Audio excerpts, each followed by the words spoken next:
The time currently is 5:30 p.m. I'd like to call the Business Operations and Finance Committee meeting to order. May we have a roll call, please? Yes. Brian Anderson, Here. Spencer Anderson, Here. Jawan Winfield. Present. All members are present in the boardroom. Thank you. Our next item for the meeting is the approval of the agenda. May we have a motion to approve the agenda? So moved. Second. We have a motion and a second. Is there any discussion? All right, all those in favor, please say aye. Aye. Aye. Aye. Motion carries. We're on to approval of the minutes. Do we have a motion to approve the previous meeting minutes from December 6th, 2022? So moved. Second. We have a motion and a second. Is there any discussion? All those in favor, please say aye. Aye. Aye. Aye. Motion carries. Now we're on to item 2A, which is our financial reports for November of 2022. Okay, thank you. These were sent to you earlier or have been in your package. So I was going to start with the combined reports. The first page is the board's summary of November 2022. It's more of that generalized one. There are a couple of areas where we received additional revenues. The revenue received, you can see for state or general fund and special ed revenues at $3.38 million. We received AGR funding from the state and some special ed aid payment from the state. Those are like on a schedule.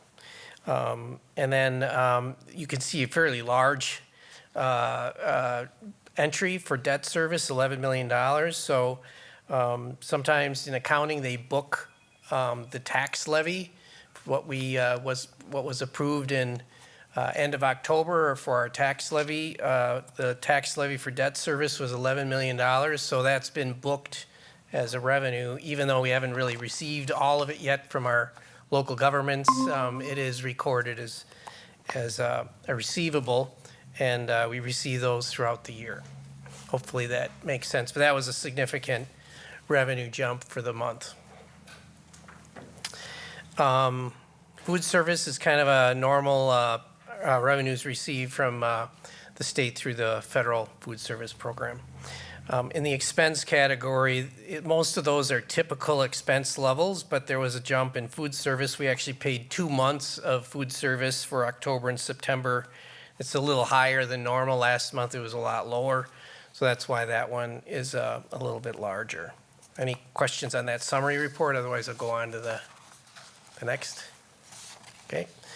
So the next one is, I think the next page is revenue analysis. There aren't too many differences, but some of them are explained. But the revenue from local sources, we did book the Fund 10, the general fund tax levy of $129,000. That's kind of similar to the debt service one.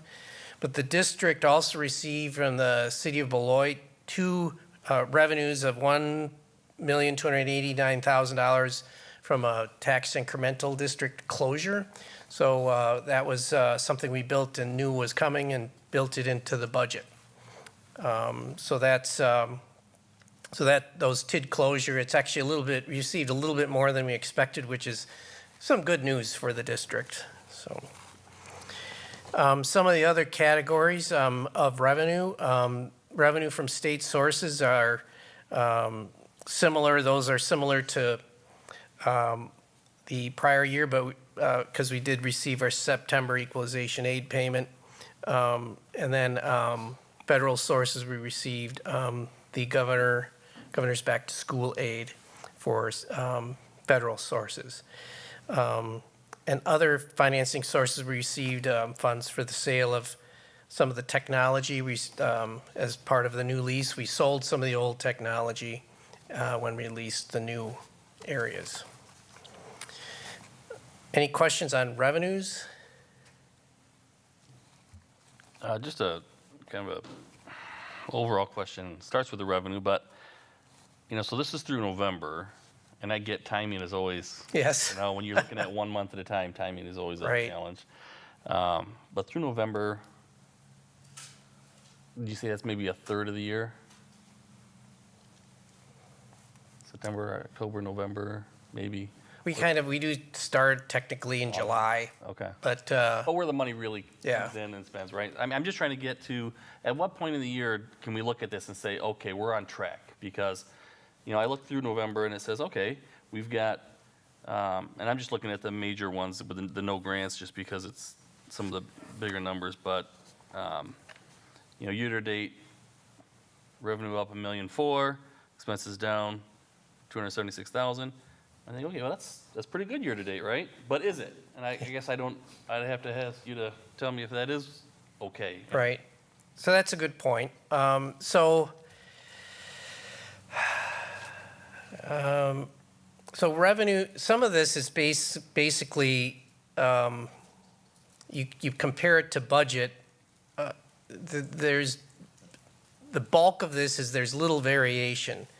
So the revenue from state sources, the vast majority of that is our equalization aid. And the state is certified how much we're getting. That's like $68 million. So we receive that on a specified schedule. Some of it we won't receive until July, after the school year is over. So we receive the bulk of that, more than most of it, after halfway through our school year. So that's why we need cash flow borrowing, because we really don't get the cash in until later. Yeah, but I guess I'm getting it just from a reporting standpoint. I mean, like you said, we know that it's very structured, so it's in our budget that way, right? We know when we're going to get it. So I'm just trying to, if someone were to ask me on the street, say, well, through November, how do the finances look? Well, through November, revenue's up to budget, expenses are down to budget. That looks pretty good, but I don't know if that tells a story. I guess that's what I don't know what I'm asking you, but what I'm saying is, is that a fair statement? I think for revenues, there's certain categories you have variance, where you kind of crossing your fingers and hope you meet the budget target, and other areas you're going to get that much. So I guess the good thing about many of our revenues is we know the vast majority of our revenues we'll get at some point. The areas we won't would be like, we have some student fees where we collect revenues from parents, and but that's not that much. We don't have a lot of fees. Our federal grants are based on our spending, so we claim what we spend. So if we claim less, theoretically our spending's down, so it all evens out. So I'm probably over-explaining some of this stuff, but I think everything appears to be on target. In fact, like I mentioned, we're ahead a little bit for November based on budget. On the one category, which is the TID closure, we received about $40,000 extra. So It's the spending where it's a little more where how are we doing on our staffing expenses versus actual? How are the vacancies going? How will our health insurance plan end up with our expenses versus where we budgeted? That's the area where it's a little more variable. So. Perfect. Thank you. Okay. Any other questions on revenues? Let me just add, whenever we're also talking about revenues, board members, we also have to remember that, I know I don't want to be a dead horse here, but there's ever-changing situations that are happening in school districts where we may save money, right? Let's just say in certain fees that we plan to certain vendors, or let's say a contract ends. So there's certain things that happens on a regular where we may also be saving money, but then there could be expenses that we may occur as well. And so the variance that happens in the school district is always kind of like a moving target at times. And not to say moving target, but it's always kind of moving. Our goal is, of course, to stay under as much as possible so that we can have a positive, reflection of our budget at the end of each month. But again, some things are ever so changing, and it's very delicate and detailed. So for me, I always like to look at, where's the big money going out, right? Or where's the small dollars adding up to small dollars, where are the small dollars adding up to big dollars, where we can possibly see that change, both from a small variance change or an obvious an expense for us. So just want to make sure I noted that. No, that's a good point, and I get it. You make a budget that's a point in time. It's, you're trying to look into the future a year or more than a year because you do it ahead of time. I guess all I'm looking for is, each month if someone says, you know what, I think we're pretty well on target, or we're not on target. Because if we wait until May to say, we're not on target, and we didn't recognize it in November, we didn't do anything, I think it just needs to be part of the conversation of, from what we know, because we know more today than we did in July, and we're going to know more in December than, when we get December's numbers than we did this month. So I think it's just part of the conversation to make sure everybody's comfortable as the year goes by. And that's where I think, like under this administration, we will have these forecast conversations more often. Mr. Duff, and soon to be a possible new hire, we'll also have these conversations on a regular monthly basis that we've already sat down and started discussing as pertains to regularly making sure that we have these check-ins to let people know kind of where we are financially, both on the positive and on possibly negative side, as these are, like I said, moving targets from a finance perspective. So I totally agree with that. And I would agree with Superintendent Garrison that it's kind of the expense area is where a good chunk of the monitoring should be. There were budget meetings with all department heads to make sure they're on their budget target. And then that would be one area where it takes some deep dive on our part to quantify how the big chunks of money, where we're doing on that. And that's usually in staff, health insurance, utilities, and our other contracted services if they're on target.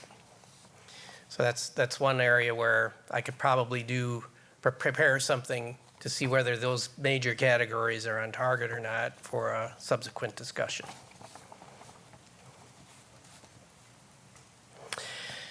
Okay, expense analysis as no grants expense. So the next, there should be the next slide.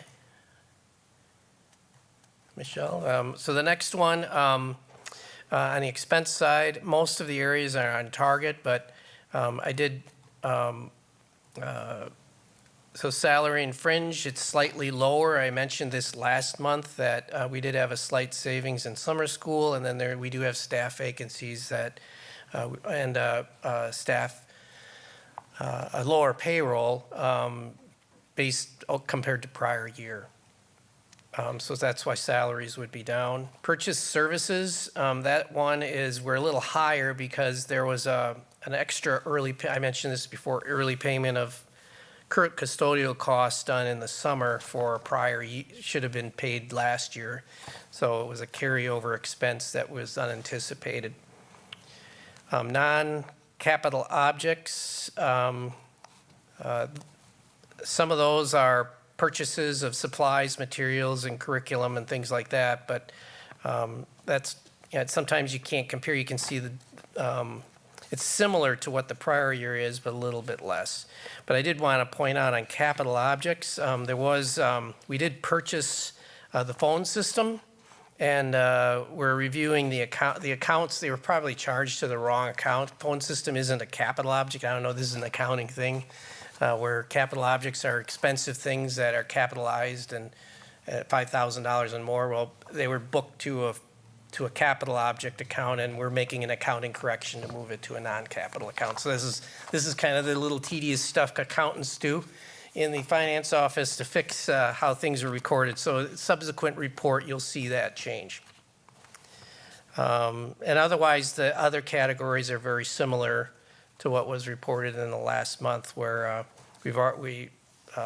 so any questions on expense? And this, like I said, this could be a category where we have a report on meeting targets.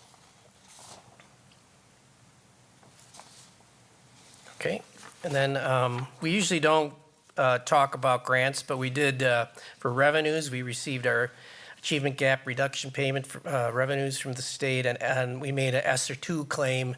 So like I mentioned, finance office files claims to get the federal revenues, and when we file them, we get them several weeks later.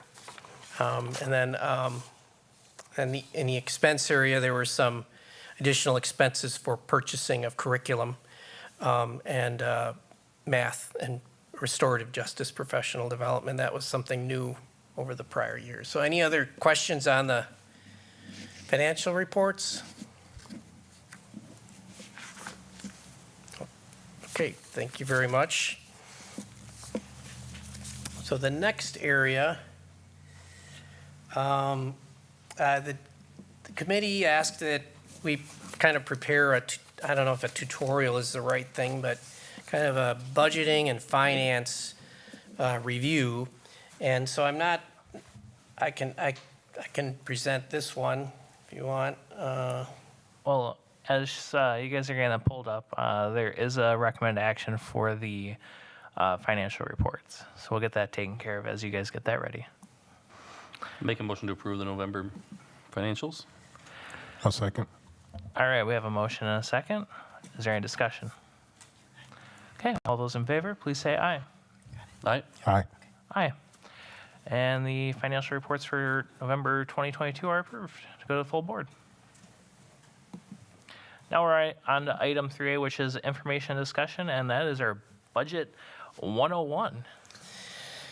Correct. So this is a tough one for me because this is kind of stuff I've been doing for a long time. And so what I tried to do is look at what has been presented before by DPI to like the School Boards Association or to different groups. So I'm kind of pulled from and Baird is also a consultant of ours, and they have parts of our forecast model that you can pull out of it and put into tutorials for school boards. So it's really easy for me to go, like I did in the financial presentation, go down a rabbit hole and disappear on the details. So hopefully this is what you're looking at or looking for, and then and we can discuss further. So this is like, I did a big list of stuff we can go over.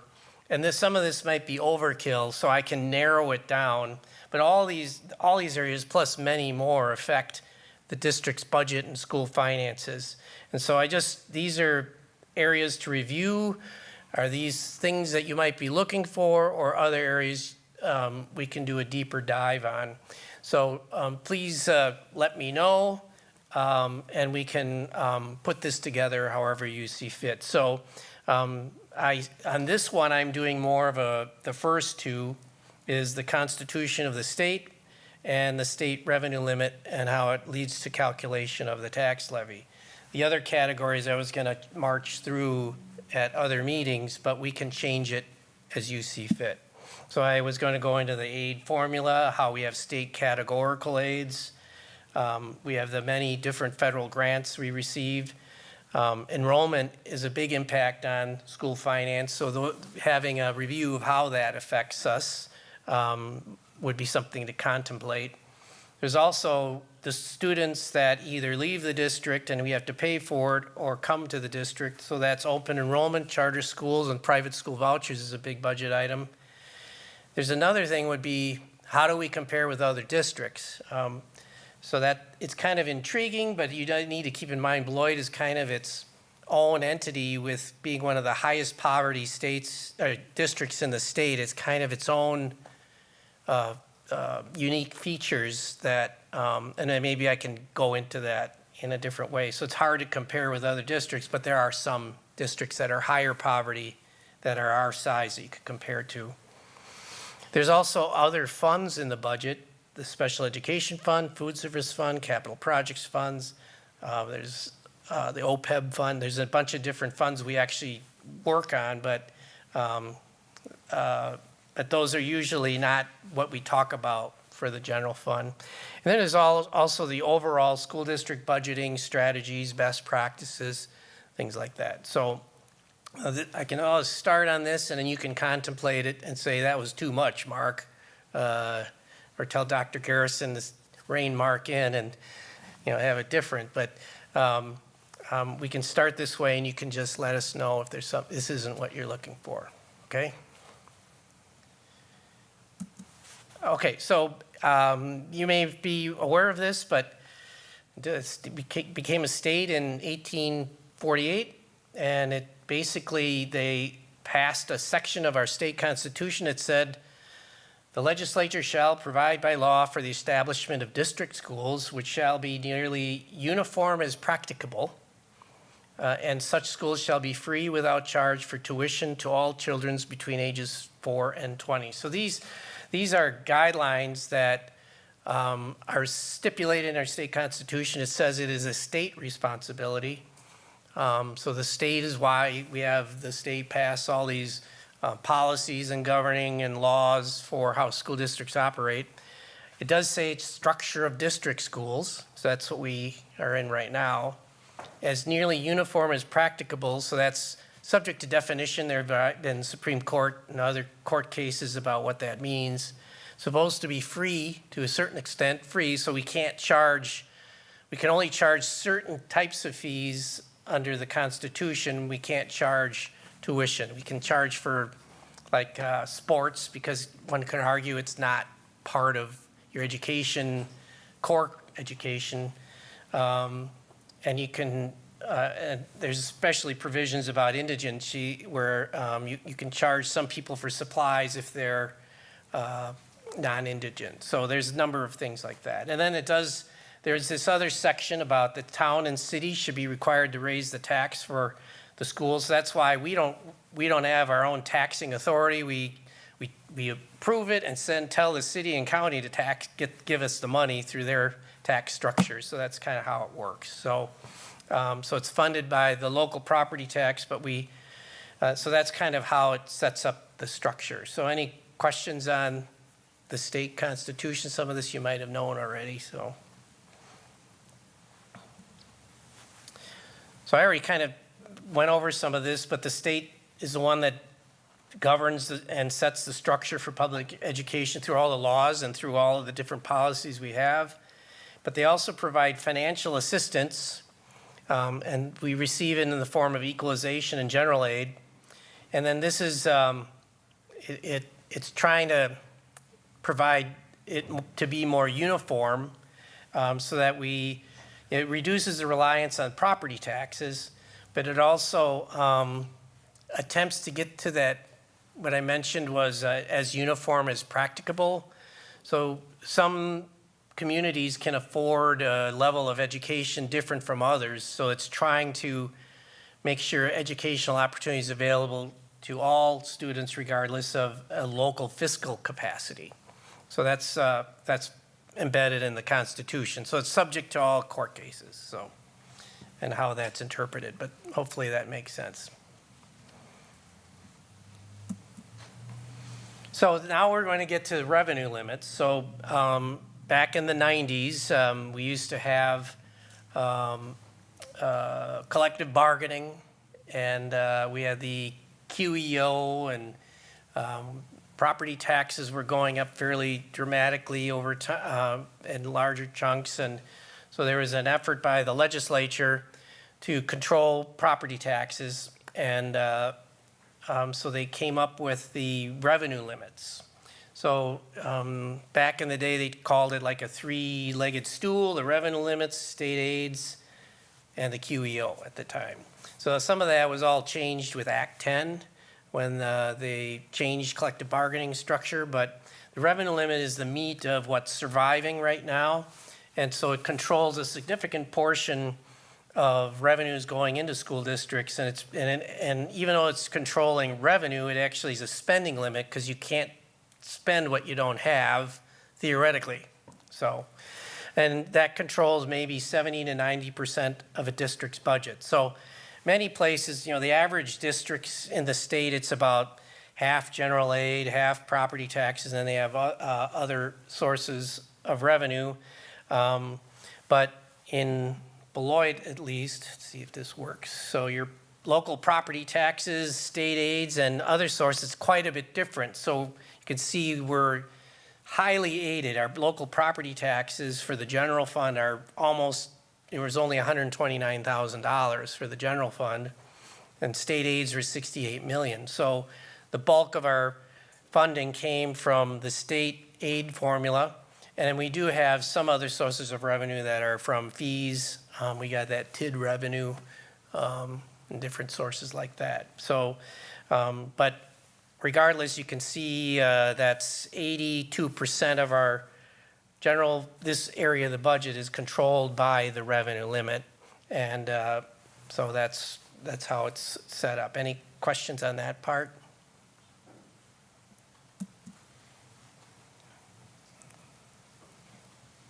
Okay, here we go. So revenue limits, you can see it's really a combination of your property taxes and general aids. And the way the revenue limit works, you can, some districts, like I mentioned, it's they have hardly any state aid. It's mostly property taxes. Here it's the reverse. It's hardly any property taxes, mostly state aid. And many of average districts is a little more closer to 50-50. So you can think of the revenue limits is kind of like a pie. And, if you have, and it's a defined pie tin or pan, and the revenue limit, if you add more of one kind of apple, it means you have to have less of the other. So it's kind of like, you can't, if you add more property taxes, it means you're getting less aid. It does, if you add, you only have a defined amount because of the size of the pie tin. So the revenue limit, the size of that pie tin differs between all the different districts in the state. So Beloit School District is, for the revenue limit, is about $10,039. The state average is $10,800. So, so that's quite a bit different because each state, the way the formula works, some spend $12,000 per student on the revenue limit, others are below $10,000. So, so this is kind of, Beloit's kind of on the low end and below the state average for how much the revenue limit gives you to spend. Now you have the controlled revenue limits, but there's also money that's outside the limit.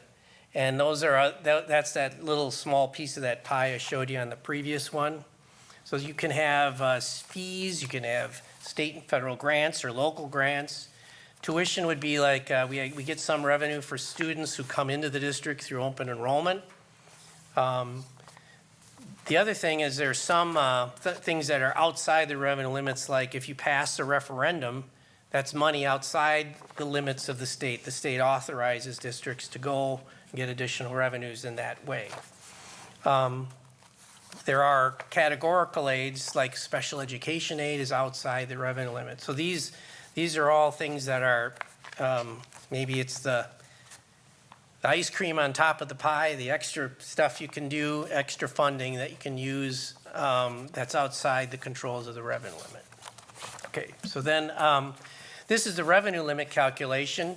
You take your resident membership FTE, and Beloit it was 6334, our authorized amount per pupil times that, plus you have some exceptions to the revenue limit for declining enrollment. There's also the voucher levy and open enrollment, and it came up to the total revenue limit authority of $68,884. So as you can mention, I put in there the average, state average amount per pupil is $10,879. If we had the average, we'd be able to levy over $2.5 million more in funds, but that's kind of the difference. And then to get your total levy, you take the revenue limit authority minus the state aid you get, and that left us with that $129,000 levy that I mentioned. And then you take all the different levies that you have.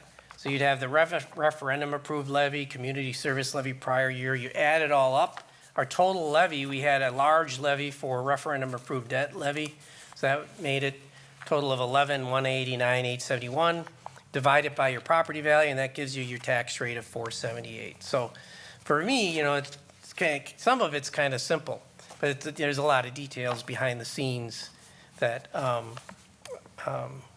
lead to that. And I think that was it for my, I wanted to mention that the community service levy, that's an example of item that's outside of the revenue limit, that there's some flexibility that the board has to do community services in many different ways that are outside the revenue limit. So I think that's it. I'll stop my presentation. Any other questions on that? Is this might be a little too much, but if you want me to narrow it down, expand it, whatever, just let me know. I just have one question. So on page 7 of your slides there, people love to talk about the per pupil dollar amounts. I just want to be clear on that. So in our 22-23 revenue limit calculation, and these are actual numbers for this year, right? Yep. Okay. So we're using a student count of 6,334. That's our number.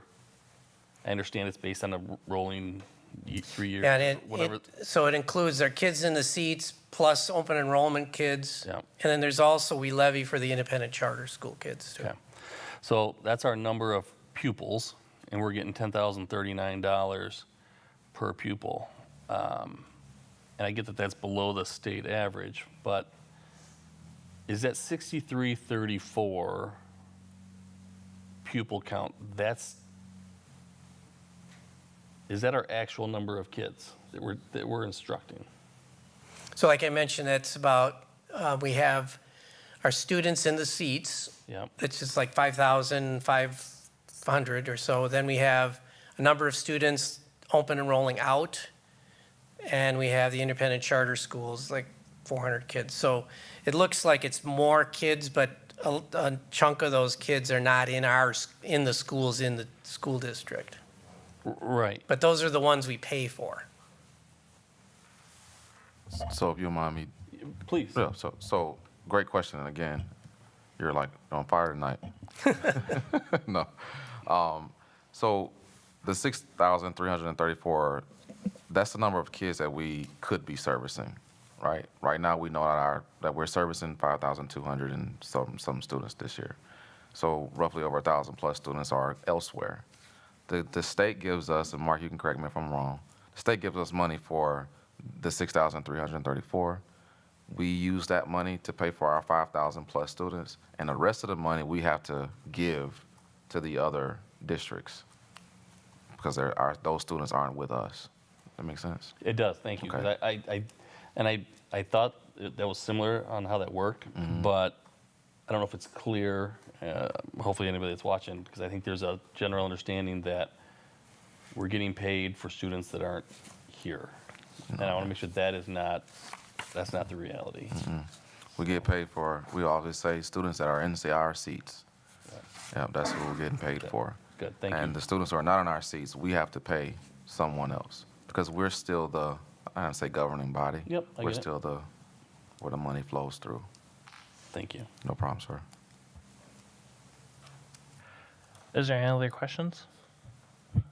Any other board members that are attending right now, do you have any questions? All right.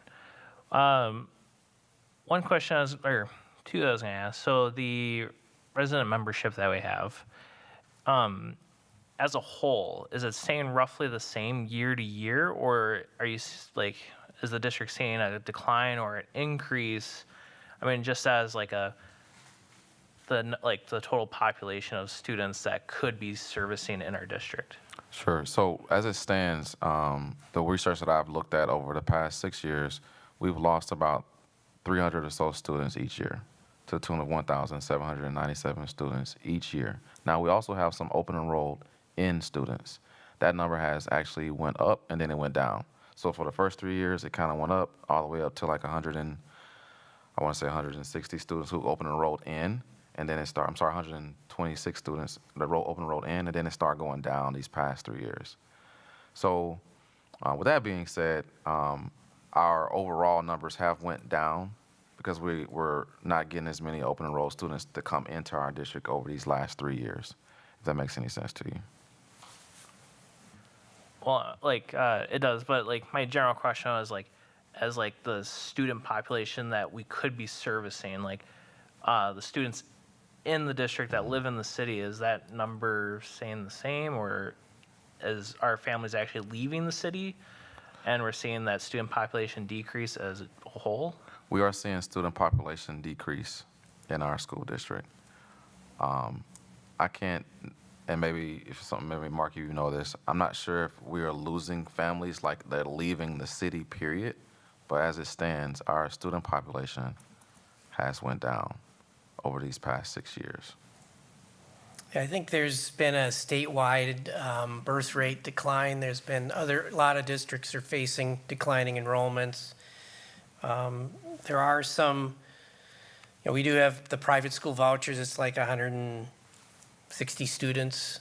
So there are some of those aspects, but I would say that there has been an overall decline in total numbers of students in the community, and the district is seeing some of that, but also because of the independent charter and open enrollment that is affected it even more. All right. And then you might have said it, but I missed it. So you have the state authorized dollars per pupil. So what's the actual thing that controls how much the state can allow us to authorize per student? So if you multiply that 60, the total authority is 68.8 million. If you can't levy more than that, or you are penalized. So you can get revenues outside the cap, but you're not allowed to. At some point, you don't have enough money, so you have to cut your spending to maintain your fund balance, maintain your expenditure levels. So, the amount of, it's a way of controlling your expenses by controlling how much money you get. I don't know if that answered your question, but they do have penalties if you exceed it. Yeah. Well, I just wanted to bring that up, but is there any other questions for anyone? I also like to note that from a student enrollment perspective, the state looks at your highest 3-year rolling average. I know you all kind of know that, and so it's very important that we, increase our numbers over no matter what year it is, because your highest, well, the number rolls off the books every 3 years, and so you get an average, right? And that average gives us again state aid and funds, and so it is our goal as a school district to try to get more people to come back to our school district naturally each year, to see a necessarily increase, or let's say a steady enrollment number versus a decline. Because when you start seeing those declines, in essence, you get less state aid, because that number stays on your books each year.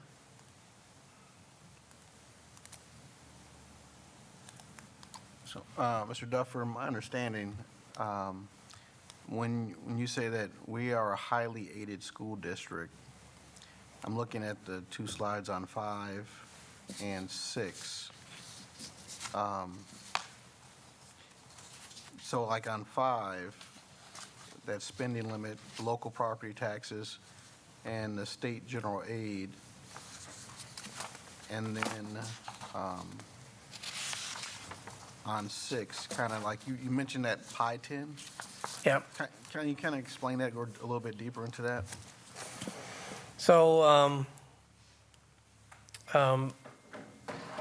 so you have a pie, and it has ingredients, and so you can't add any more than fits in the tin. So the state revenue limit defines how big your pie tin is. So some districts have a bigger pie tin because of the way the formula works. Other districts have a smaller one. So if you get a lot more state aid, you have lower property taxes. If you have less state aid, the district pays more in property taxes. So it's kind of like, just because you receive more general aids doesn't mean you can spend more. because it's all dictated by what your revenue limit is. So as an example, when I got my tax statement, my taxes went down 54%. So I paid one thing last year, and then this year, I mean, it's almost like $1,002 less that I'm paying. And then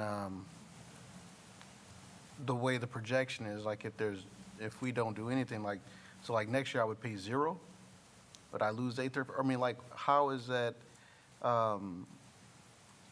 as you said, with that pie tin and the part that is the property tax, that it is decreasing for us, what are we missing in terms of the capacity of filling our pie?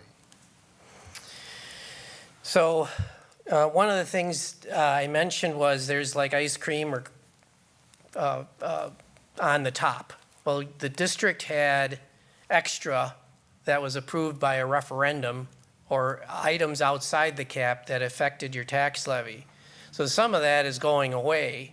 So that means that your capacity for, so that means your taxes are going down because some of that is going away. So some of your referendum debt is dropping. We had some, there's some energy efficiency. There's a number of things dropping off. So that, plus there was additional expenditures from the prior year where you spent like $66 million of deficit spending generates about $4 million plus in state aid to reduce property taxes. So some of that is causing, or I don't know if it's causing, but allowing your levy to drop. And so that means that if it's going to drop further, if you want to keep things stable, if you pass a referendum, you could keep it at a level tax rate. And that's kind of what's being discussed later tonight. I don't know if that answers your question. Yeah, right, because I mean, the state aid is not going down, is it? No, it's not. Well, in some respects, like if you do pass a referendum, the state will aid that and help fund and keep taxes stable in the future. So that's the way the concept But is. our pie tin isn't getting smaller, the things that we're adding on top. Correct. Okay. All right.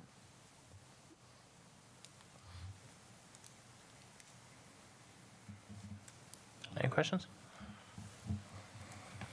All right. Well, I want to say thank you very much. It's kind of nice to have this kind of like 101 class on, and just start kind of chunking it out and allowing us to ask questions on it. Because, I mean, as the referendum questions start approaching, it's good to have these types of things coming up so that if people are watching at home, they have that little bit of educational experience on this is why things are happening instead of just like, well, why are they doing this now? So knowledge is good. All right. So thank you very much. All right. Since there's no other questions, we can move on to meeting closing. So our next meeting date will be Tuesday, February 7th, 2023 at 5:30 p.m. And now we can go to meeting adjournment. Do we have a motion? So moved. I'll second. All right, we have a motion and second. Any discussion? All right, hearing none. All those in favor, please say aye. Aye. Aye. Motion carries. And the meeting is adjourned at 6:13 p.m.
Everybody close to being ready?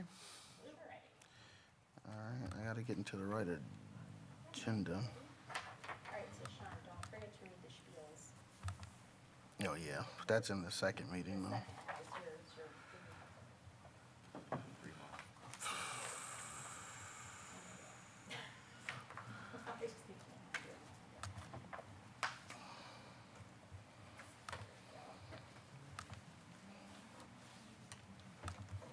Turn my sound off.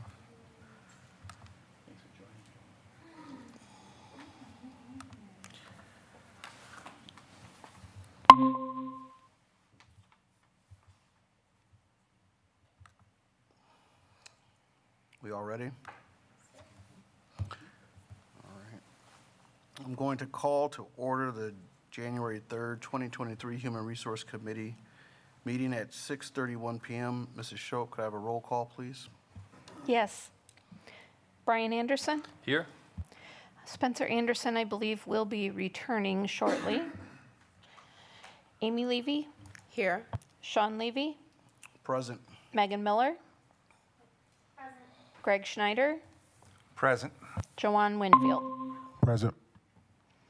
All members are present with the exception of Spencer Anderson.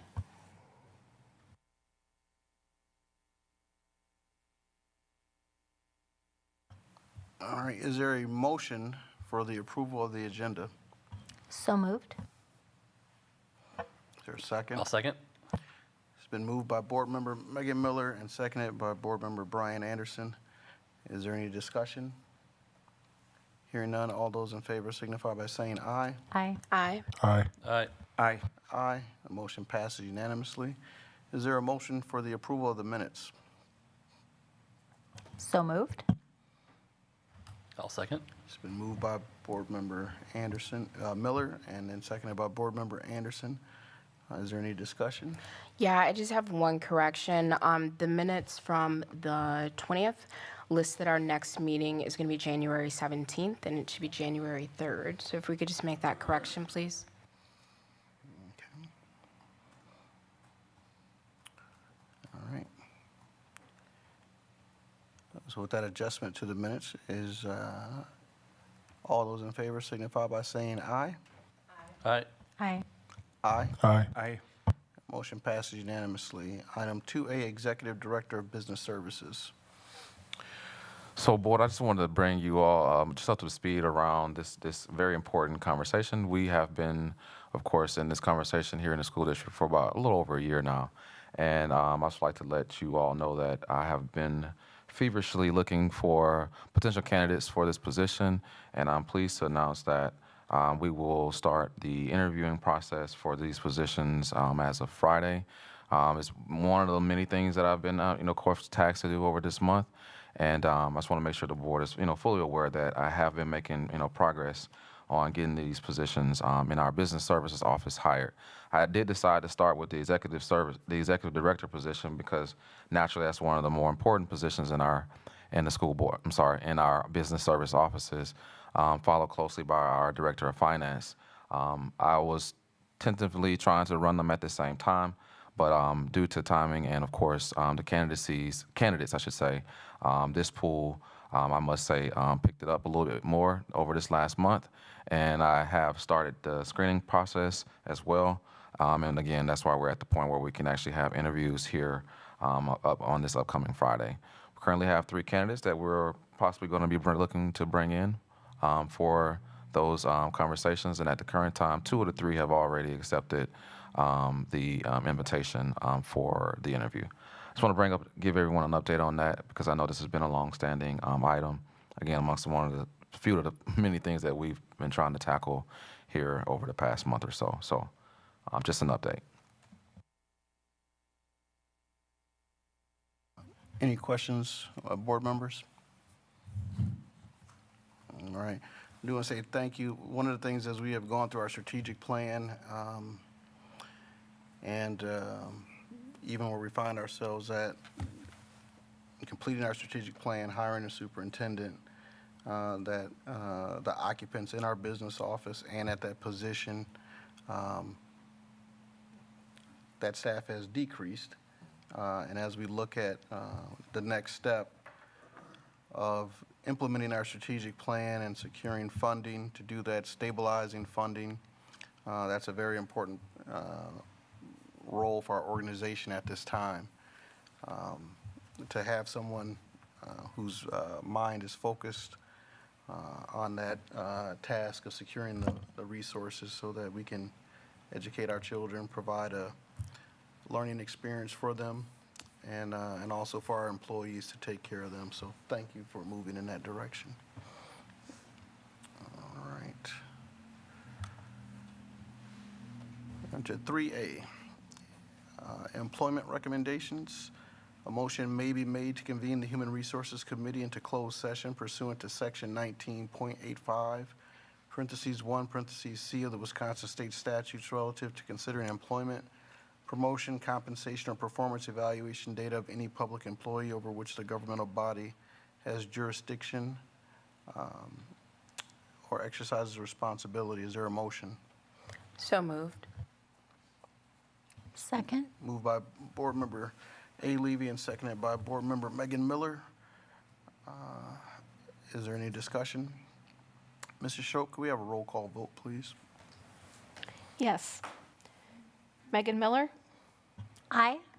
Greg Schneider, Aye. Amy Levy, Aye. Brian Anderson, Aye. Jawan Winfield, Aye. Sean Levy. Aye. Motion carried. All right, so we will go into closed session.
Let's get ready.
All right, the Human Resource Committee has reconvened in public session in order to take action or questions or discussion on items.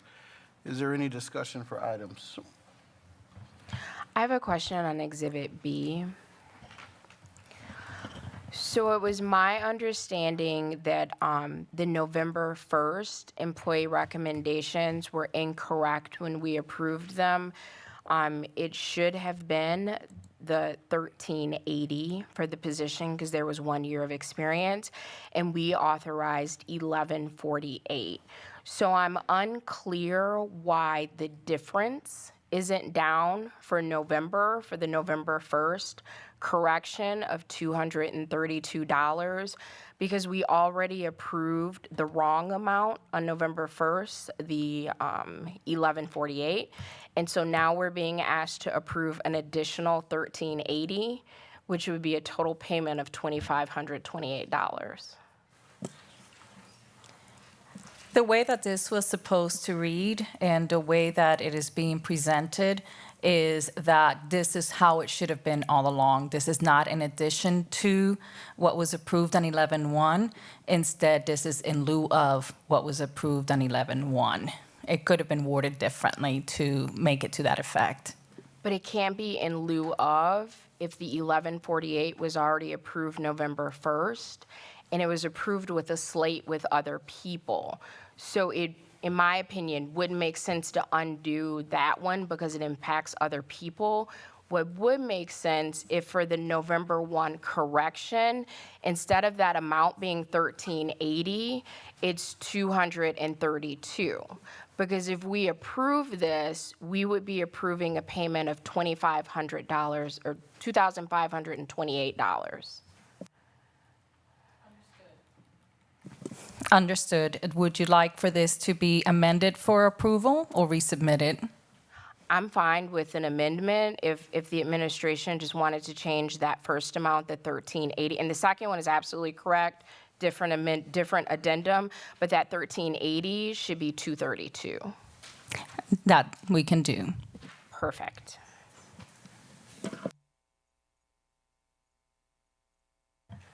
So I move approval of Exhibits A and B with the correction for the the effective date of November 14th for the intermediate boys basketball coach to read $232 instead of the 1380. Second. It's been moved by Board Member Levy, Amy Levy, and seconded by Board Member Miller. Is there any discussion? Although hearing none, all those in favor signify by saying aye. Aye. Aye. Aye. Aye. Aye. Aye. That motion passes unanimously. All right. Let me get into the right agenda. All right. We got our next meeting date. Our next meeting date, the Human Resource Committee will be Tuesday, January 17th, 2022 at 6:30 p.m. And to adjournment, is there a motion for adjournment? So move. It's been moved by Board Member Amy Levy, is there a second? Second. Seconded by Board Member Spencer Anderson. Any discussion?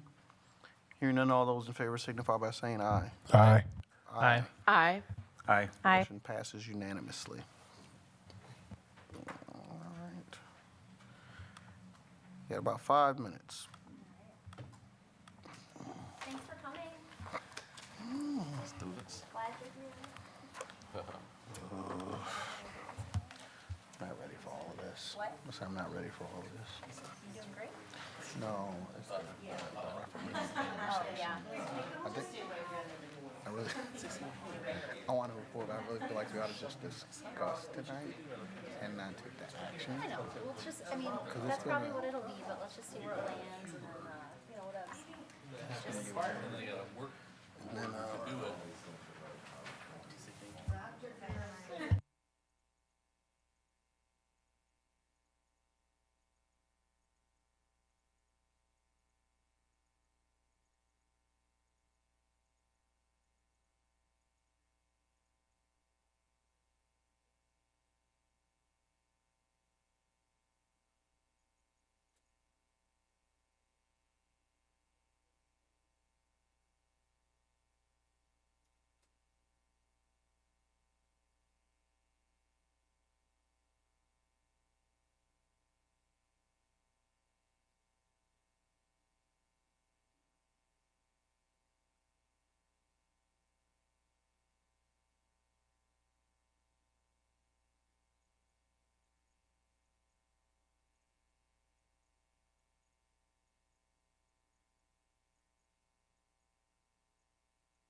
Y'all, let's get ready.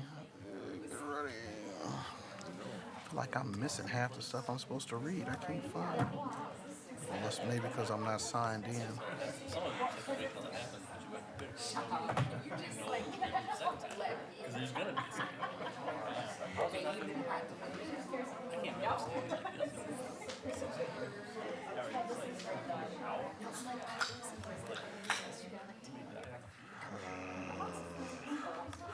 We're gonna need some workshops.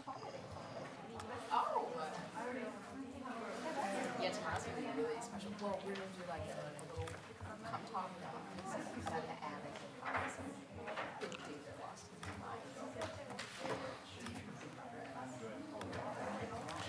Okay, why am I missing? That's why we did. What are you looking for? I'm missing like these whole other statements.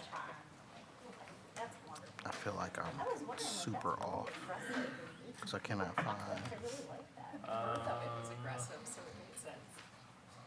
Sean, you're my son, just so you know. Are you Okay. cool with that? Yeah, all right. Go to public comment. You need me to do something? No, I got it now. If you scroll down, it's in there too. Yeah. Gotcha. I'm getting ready to use it.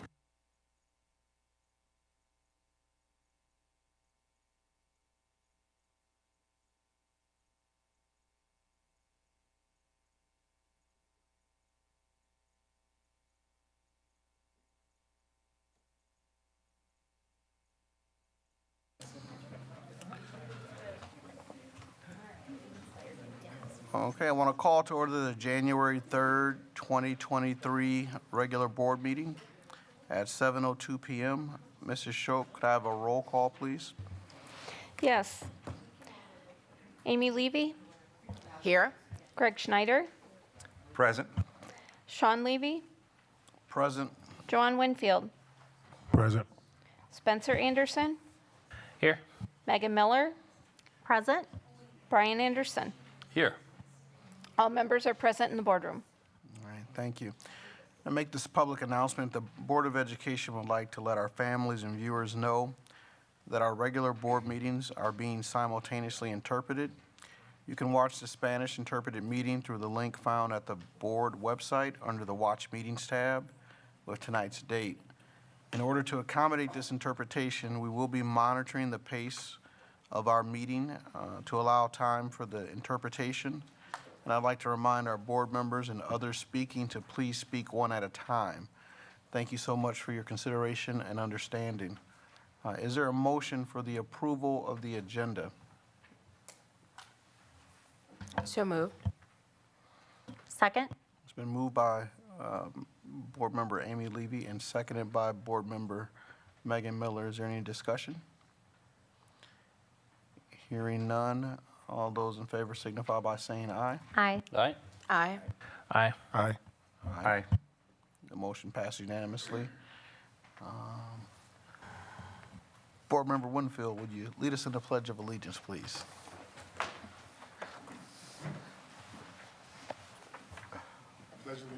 To the flag of the United States of America and to the republic for which it stands, one nation, under God, indivisible, with liberty and justice for all. Thank you. All right. Hey, man, I'm sorry. All right. Public comment. Mrs. Shope, do we have public comment tonight? I do not. And no one in the audience? No one in the audience submitted anything to speak. Okay. 3A, Superintendent Board Report. So, first of all, let me just say Happy New Year. I can honestly say that I have not seen some of you all since last year. No? Okay, that felt pretty bad there. But thank you so much for, of course, being here tonight. I don't have a whole lot to report due to the holiday season, but I do have just a few just general updates. As I did let the HR committee know that we are in the process of hiring our next Director of Business Services. Those interviews will start here on this Friday. Just want to make sure that everyone knows that publicly. We have had some phone upgrades to our school district over the past, of course, through the holiday seasons. If you tried to call the district, if you got the dial tone, it's because we were upgrading all of our phones here in the school district. And I'm pleased to announce and let you know that all of our phones have been updated successfully. And as a school district, we are definitely, again, taking phone calls again. Reconfiguration updates. One of the things that I want to make sure the board is very aware of is that I do have another meeting scheduled with the steering committee on this Thursday to continue the conversations around our reconfiguration. And that conversation has already, again, started here both in December and a little bit through our survey in November. And so we have already had conversations around, of course, the why of the committee, the purpose of the committee, and of course, we've set some general norms as how the steering committee will operate. The ad hoc committee updates, as you know, in December, just real quick, the ad hoc committee did make its recommendation to the board. And we'll hear a little bit more about the referendum conversations tonight as pertains to the next steps for the school district. I've continued to have community engagement here lately. I've also met with some folk over the holiday break. Bless you. Frank McKern, sorry. I met with him over the break. Nick DeMassis over at the library. Awesome conversations there as well. And I've also had opportunity to meet with Chief Sells. And all three conversations, including today, have been nothing but great. And again, I want to make sure that I put that community connection I want to make sure I put that community conversation and connections into my board reports. Just to let you all know that as I have ascended to this position, it's very important that, again, I continue to have these conversations with other community members who partner with our school district to strengthen our overall conversations and how we can improve our student achievement here in the school district of Beloit. And so that's my real quick update. Just again, due to the shortened season, again, that's all I have for you. Thank you. Any questions by board members? Just wanting to revisit, so we're looking at an update potentially on the reconfiguration sometime in February, is that right? That is correct. And so this next conversation, we'll be working through a lot of conversations around what we would like our school district to look like moving forward. That recommendation will come to the board early February for possible action. Thank you. Thank you. Anyone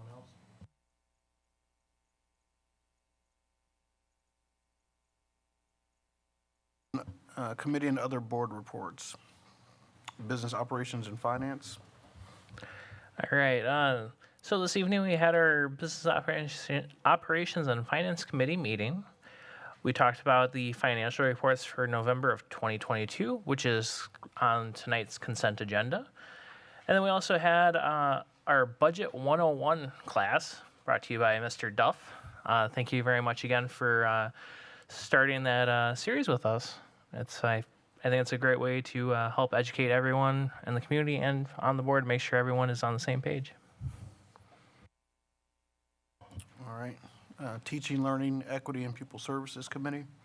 Thank you, no report tonight. All right. The Governance Committee did not meet in December. We will meet in January.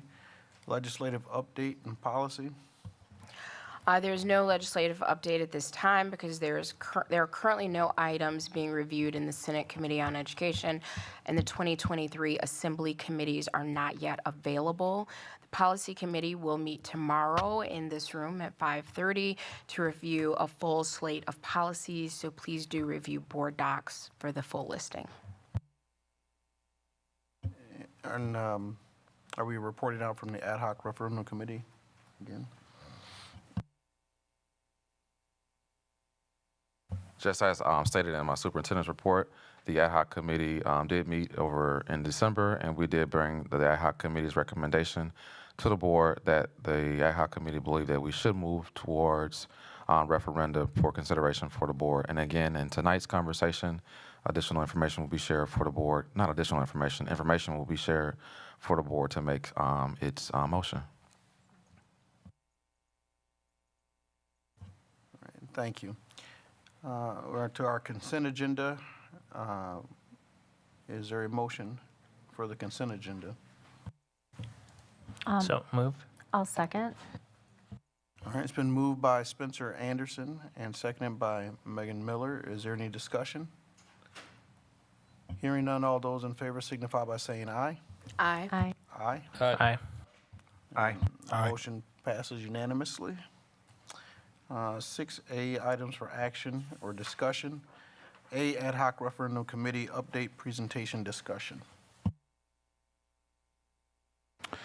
Thank you, board. One of the things that we want to do is, again, have this conversation with the full board as it pertains to our ad hoc committee's recommendation, along with, again, just giving you an overall synopsis of the work prior to you all making a final motion for a decision to move forward or not. One of the things that I want to make sure that I put into conversation is that these conversations have been detailed. It's been a lot of meetings. I would like to thank, Baird for working with us very closely, Mr. Duff for also working with us very closely in these conversations. All of the cabinet members that has helped put these very detailed reports together. Again, I say thank you. One of the things that we've had to do, of course, over this past month and really about a month and a half, is really just make sure that we bring timely information to the ad hoc committee, and now we want to bring all this information to you. And so without further ado, I would actually like to turn it over to Mr. Mullen and Mr. Duff to kind of walk us through this presentation. There. Thanks so much. As Dr. Garrison mentioned, my name is Kevin Mullen from Baird. Many of you have seen me at previous board meetings. Lisa Voisin and I have been working with your administrative team in the ad hoc committee to kind of help you identify both the needs and opportunities that the board is presented with and that the community is presented with, and some of the work that the ad hoc committee has done to kind of coalesce a lot of the information and a lot of the ideas and opportunities that are in front of the community into a thoughtful referendum plan and strategy for moving forward with some of your academic and administrative goals. And as Dr. Garrison mentioned, it's been a very thoughtful process. It's moved quickly and very intensely in terms of its pace, and that's been deliberate because we do need to come to some good decisions by mid-January in order for you to take advantage of what's in front of you. And so what I'd like to do is just turn your attention to the packet of information that was emailed. The title of the report is the Board of Education Review of Ad Hoc Referendum Committee. And the first page is really just an overview broadly of the 4 critical meetings of the ad hoc committee and kind of the high-level decisions and benchmarks that they hit. We're going to discuss these in much more detail, but I wanted to give you a sense of the progression of what's happened in order for the ad hoc committee to coalesce around the vision for moving forward. So at the first meeting in November, we spent a lot of time discussing the financial challenges generally within the district, and also the opportunity that the tax strategy that your tax levy has afforded you in terms of considering some of those goals. We'll talk about that in more detail, but one of the things that was very evident was the need to do something immediately as well as plan for something in the future. And those two things are not separated by a great deal of time. So it was recognized that there was an immediate need as well as a long-term planning need. And so that was one of the big things that came out of that first meeting, as well as a discussion of what the opportunity is heading into the next budget cycle, because I do think that that represents something very unique for this community.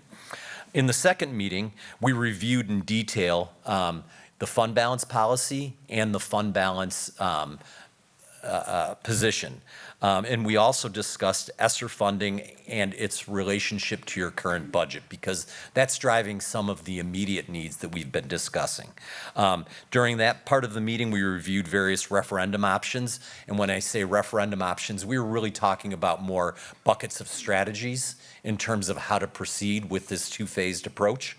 And then we recognized the need of the two-phased approach to both address that immediate need, but also recognize and address the long-term facility needs, resizing, academic, and budget goals that ultimately are the goal of the board and the ad hoc committee. So that was really a focal point of that second meeting and helped us move forward with what we wanted to see in terms of detail.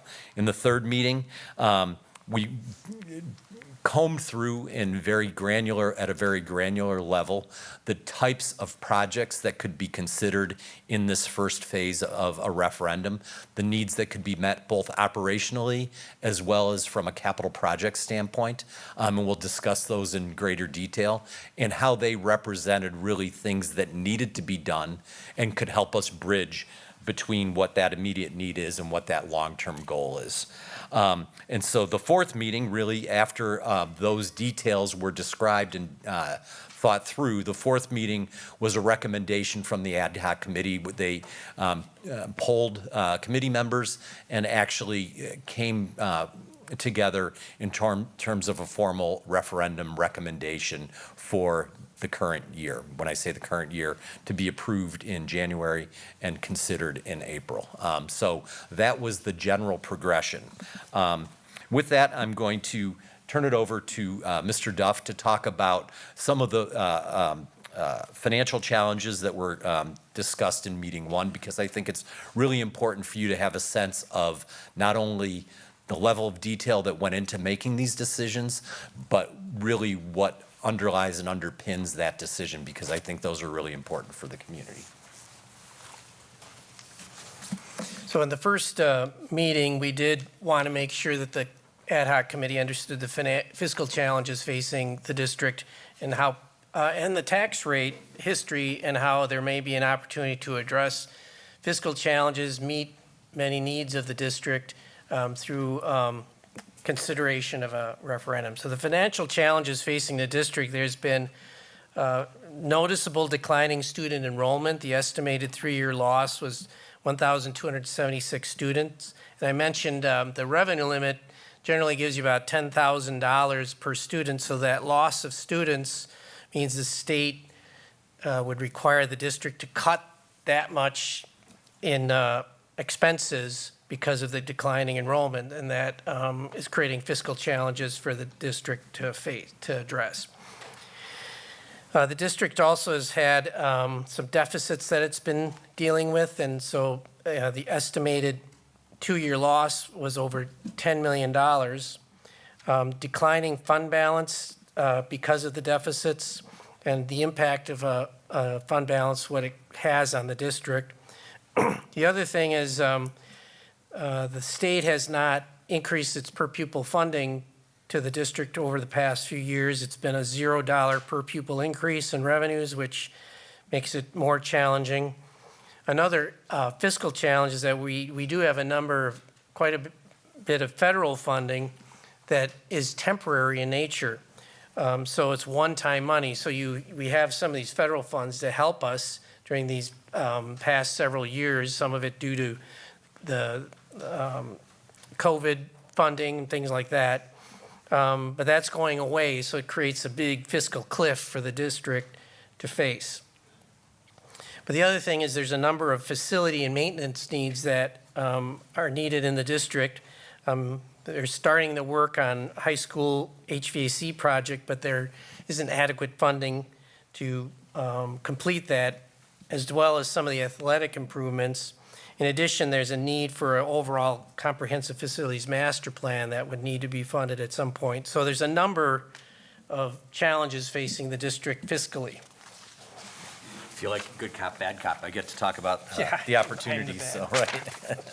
So, and this is a theme that we've discussed before, but I think it bears talking about again. So this slide represents where the school district has been with regard to your overall tax rate and where it's projected to go, given some of the thoughtful things that you've done with regard to planning. Just want to get to that page because my eyes aren't that great. Perfect, thank you. So on the left-hand side of that dashed line is a historical representation of what your tax rate has been and some of the elements that make it up.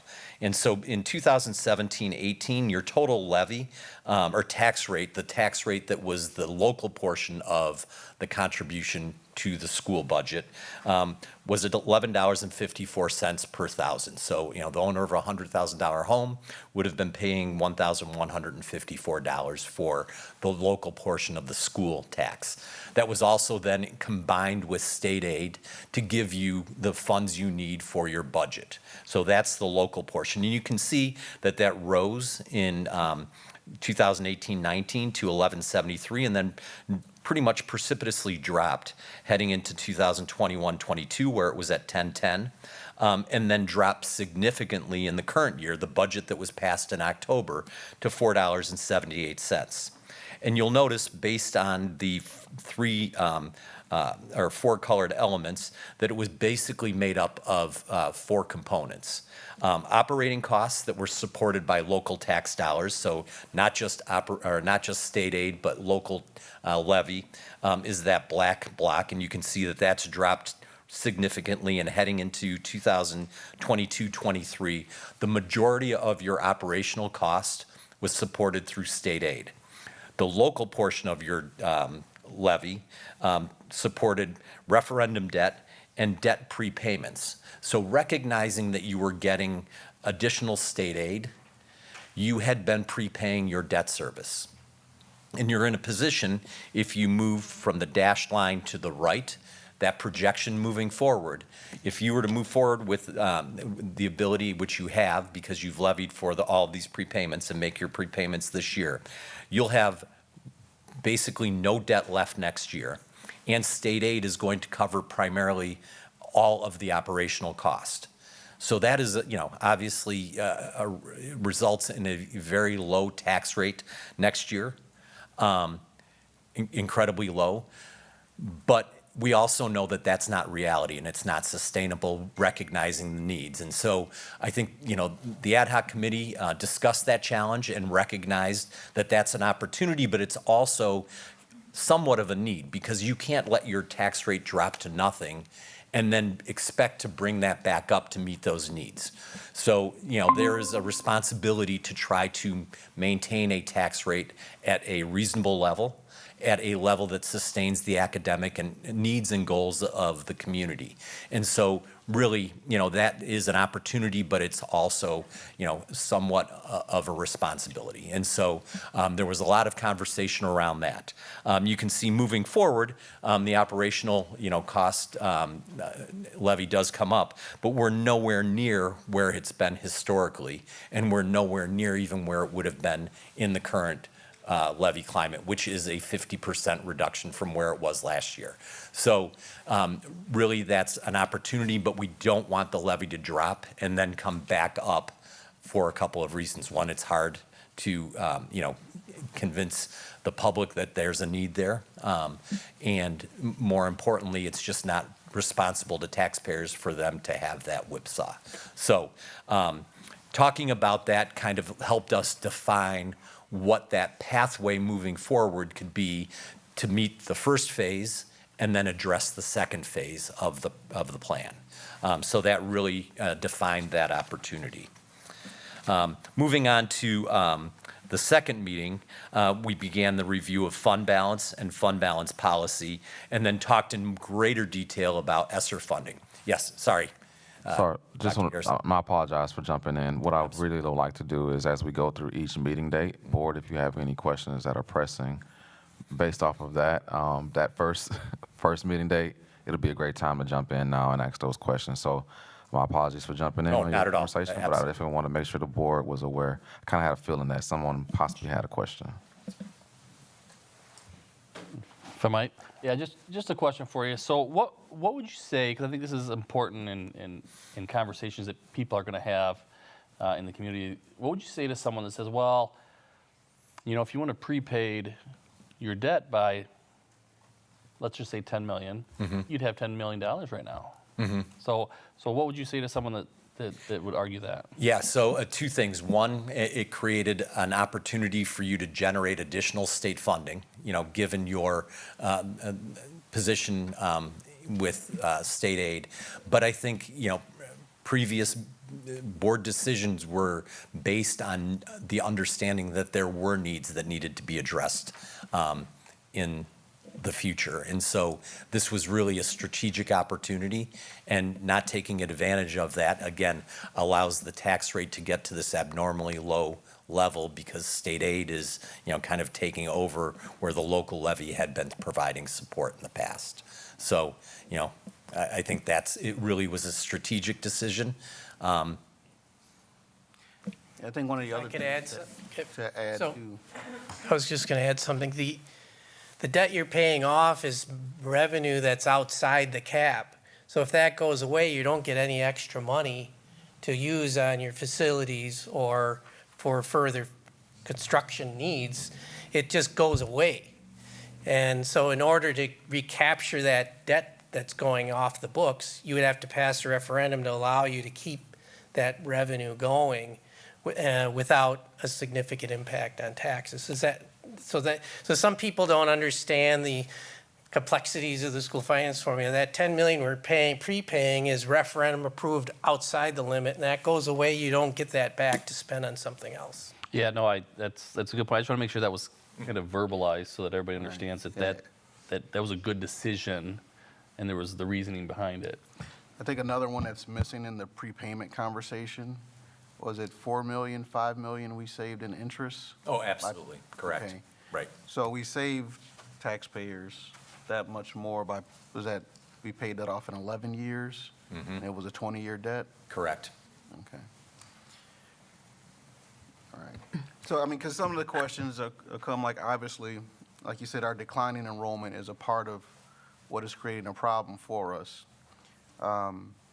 You know, and people will have their opinions on our school system, whether they have their children in our schools or not, because people have choices.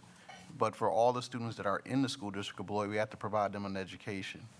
And so, as board members, as we're examining all these things and putting these pieces together, part of the ad hoc committee was to enlarge the conversation, so that it's not just happening between 7 people, but that other people are there. And also thankful to Ms. Myers that she has reported, because that got the community, as the meetings were reported in the paper, it gave the citizens of Beloit, the parents, the understanding of what is happening with the finances. So those things have also taken place.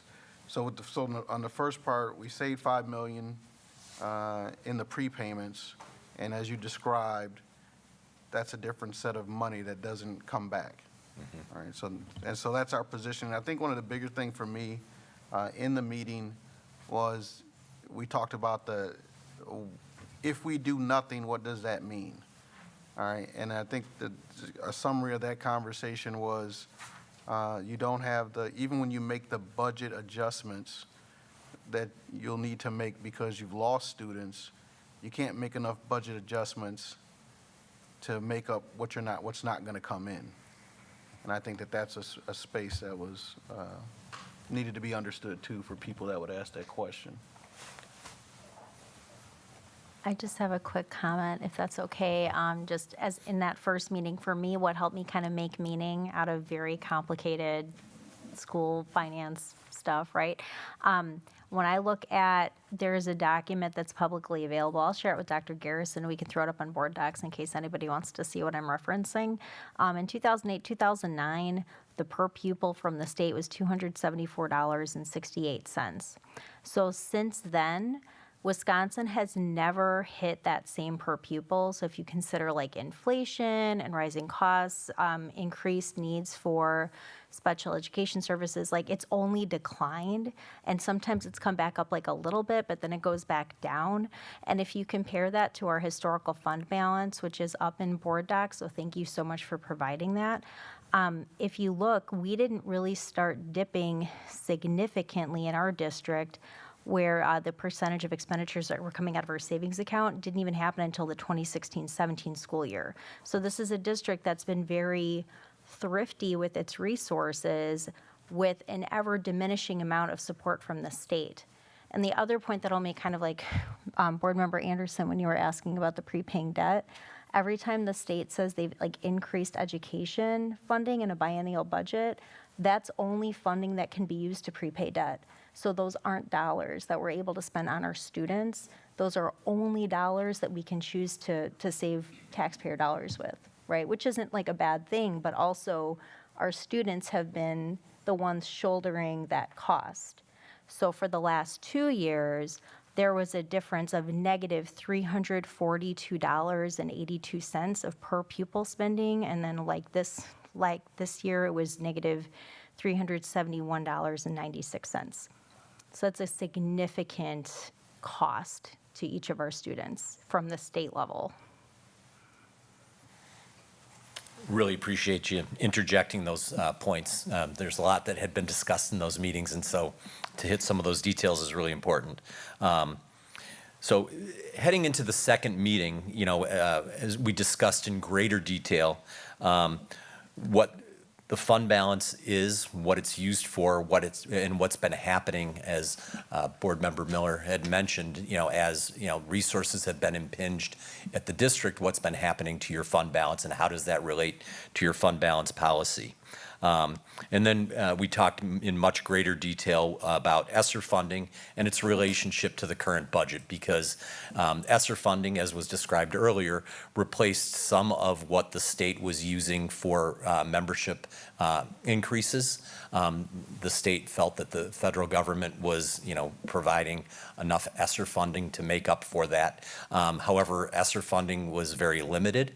And what it does in many communities and many districts like yours is it creates a shelf where, those funds have been used to maintain services and maintain education at a certain level, and it'll be gone. And when it's gone, there's nothing to make up that revenue. And so we really wanted to define for the district what those dollars were on the ESSER piece and its relationship to your current budget, because I think that does show the dramatic need.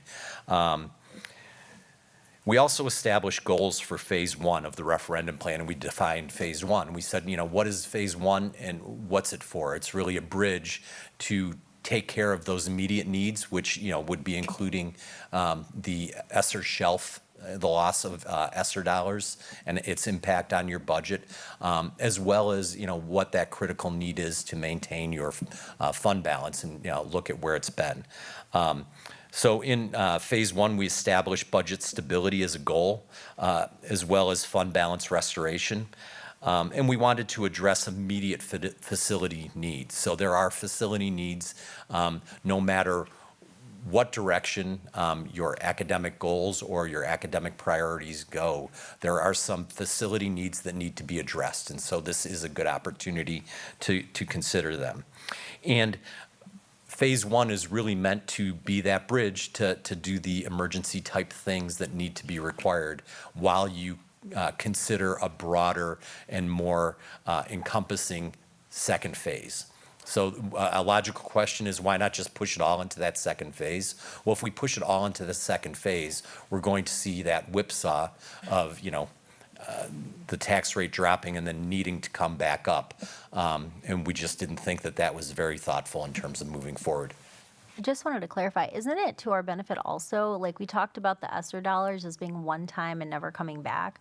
Weren't some of the projects that were kicking around financing through a capital referendum earmarked for ESSER? So if we fund them with the capital referendum, we're able to save those one-time dollars?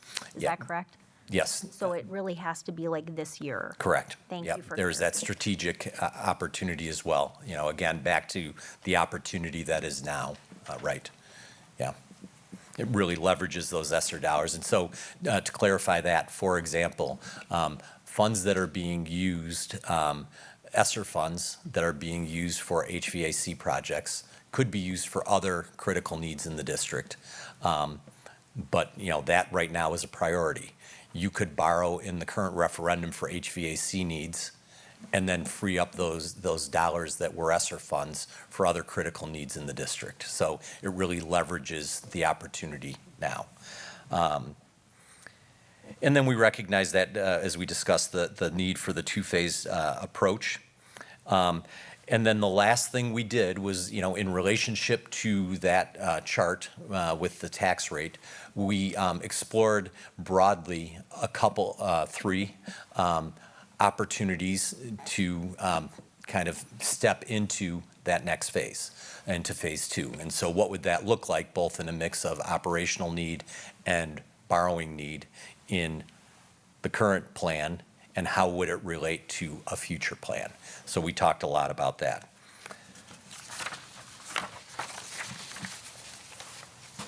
So we did spend some time talking about fund balance. This is one of my things. Fund balance, the district has actually a policy to have their fund balance, the general reserve funds, at between 15 to 25%.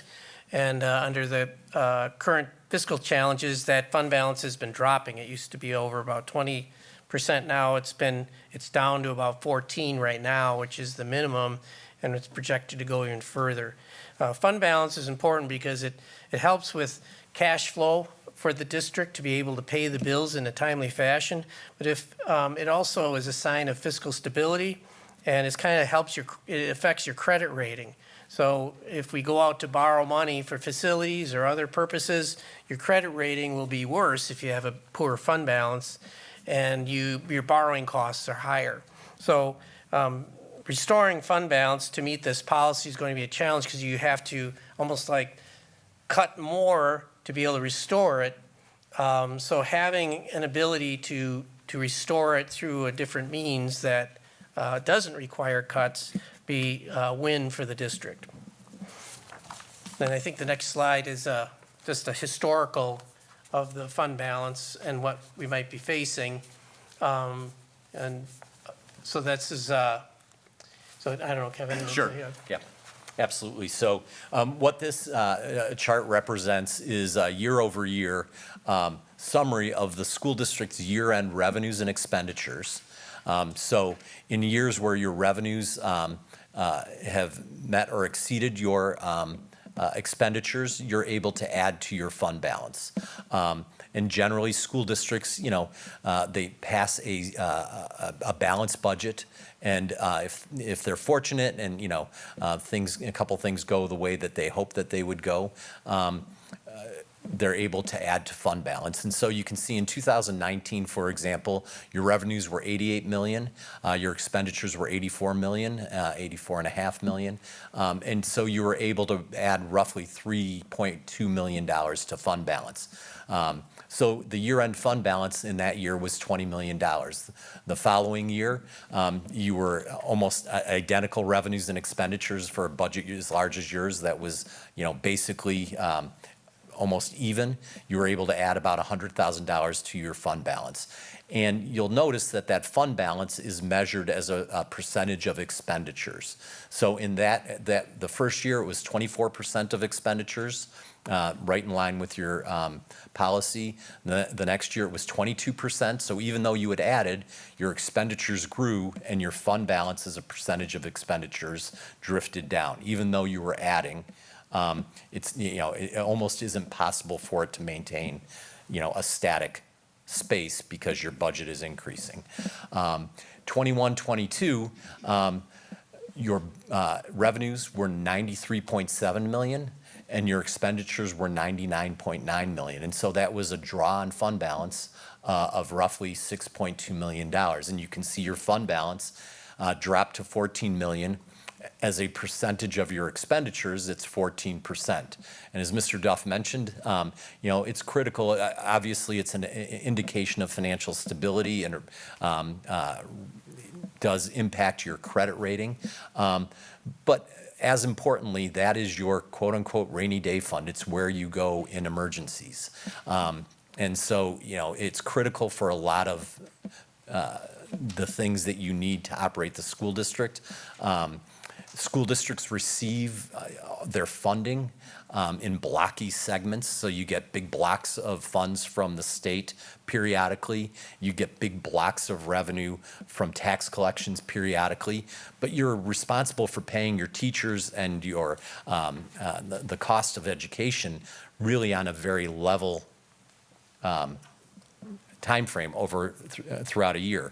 So if you're spending before you've received those blocks of revenue, you rely on your fund balance to bridge that time to, when you're waiting for your state aid payments or when you're waiting for your property taxes to get to that point. And if you have a low or negative or minimal fund balance, you're going to have to borrow for those time periods to meet your expenditures, which is really, not a position you want to be in.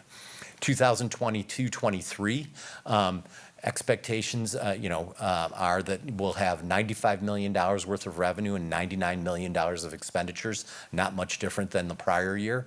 It's likely that there could be a draw of roughly $4.4 million on that fund balance, which would draw you down to 9.8, 10%. So we're below the policy and probably, a surprisingly low level of fund balance. And moving forward at that pace, it wouldn't be surprising to be close to nothing heading into 2023-24 at the end. So, it's just, it's a projection, but I don't think it's terribly unrealistic in terms of where things are heading, given the current structure of the financial position that we know is there, that we described earlier, with ESSER funds going away, the potential of minimal state funding. And so, those are things that we have to be aware of and something that needed to be addressed. This is the space again where I was saying, as a board, the things that we are looking at and trying to bring to the community's attention is this is the financial position that we are in. To not have the discussion, we felt would be irresponsible. And citizens have to make the decision about what to do as we move forward. Coming out of, with the ESSER funds and the pandemic,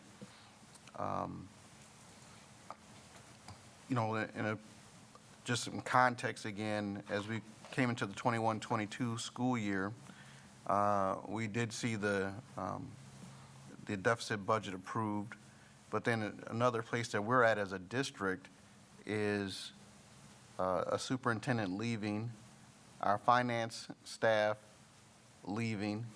That we're in the middle of developing our strategic plan to set priorities. So even a year ago, October 2021, we didn't have a strategic plan to set prioritization of spending. So we're in that space that we know we do need to make budgeting adjustments, and we started that work with school perceptions and referendum planning in January of this year to begin to move us towards this place where we're at. And then, finishing our strategic plan around July, hiring a superintendent, we're about a month away from there. So we tried to have the conversation as soon as we could, because we have decisions to make by January 24th. Mm-hmm. All right. That's a really good point. And again, the sense of urgency and that kind of compressing time frame. And so, we know that there's that need, but we also know that there's the need for future planning. So it's, the two-phase process, but the critical elements right now. And then, if you don't mind, I'd like to turn to the second component of that second meeting. We broadly talked about some strategies in terms of defining the referendum and what it would look like relative to your existing tax structure. as well as meeting some general buckets of needs. So, as a way of starting to kind of visualize and conceptualize the step forward. And so we talked about three broad options. The first two options targeted a tax rate, a projected tax rate next year if you were to go to referendum, that would be relatively even with where you're at presently. So, based on the projections of what we know now, we would expect that if things don't change, that your tax rate would be relatively stable year over year, 478. Now recall, that is more than half of where it was the year before that. So it was, around $10, now it's at 478. This is maintaining that 478 as a stepping stone. The third option was, what does a tax rate in the middle between that $10.10 and the 478 support in terms of a basket of goods? And we define that as $7.70. So with those two targets in mind, that levy next year for $4.78 would be an additional $15.4 million. And at $7.70, that levy would be an additional 22.4. We know that it needs to to provide two general needs. The first is an operational need.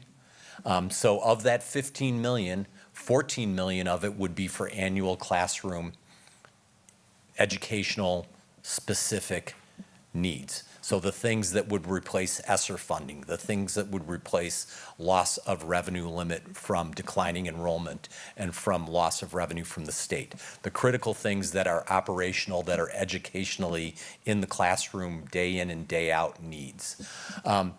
The other $18 million is debt service. Debt service isn't paid all in one swoop. So if you borrow $18 million, for example, in option one, there would be a payment in that situation of $1.4 million. So 14 million plus $1.4 million to get to $15.4 million, which is the increase in the levy. So the blend in option one was $14 million of in the classroom educational operational need and $18 million of debt that's borrowed over a 20-year period of time to meet the facilities needs that are identified as critical. Option two was strictly operating. We thought, well, let's just look at one question as opposed to two.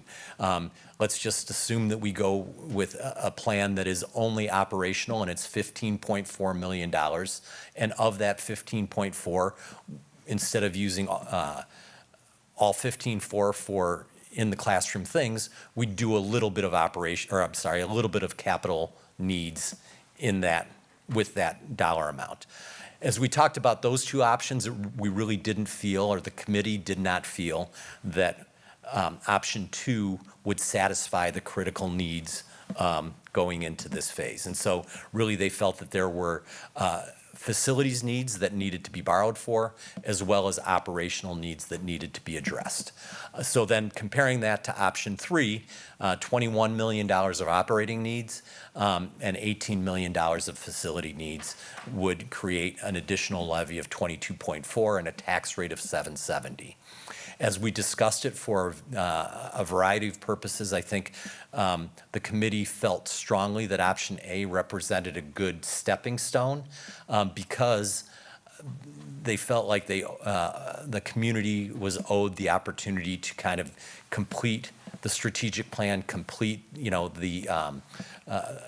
kind of the long-term vision that is the second phase of the program, and we could satisfy, those critical elements with the bucket of borrowing and operational funding in option one. So that became kind of the focus of moving forward. Obviously, if we're talking about option one as moving forward, we discussed, the challenge of that is that it's two different questions. It's possible that one passes and one fails. It's possible that they don't pass.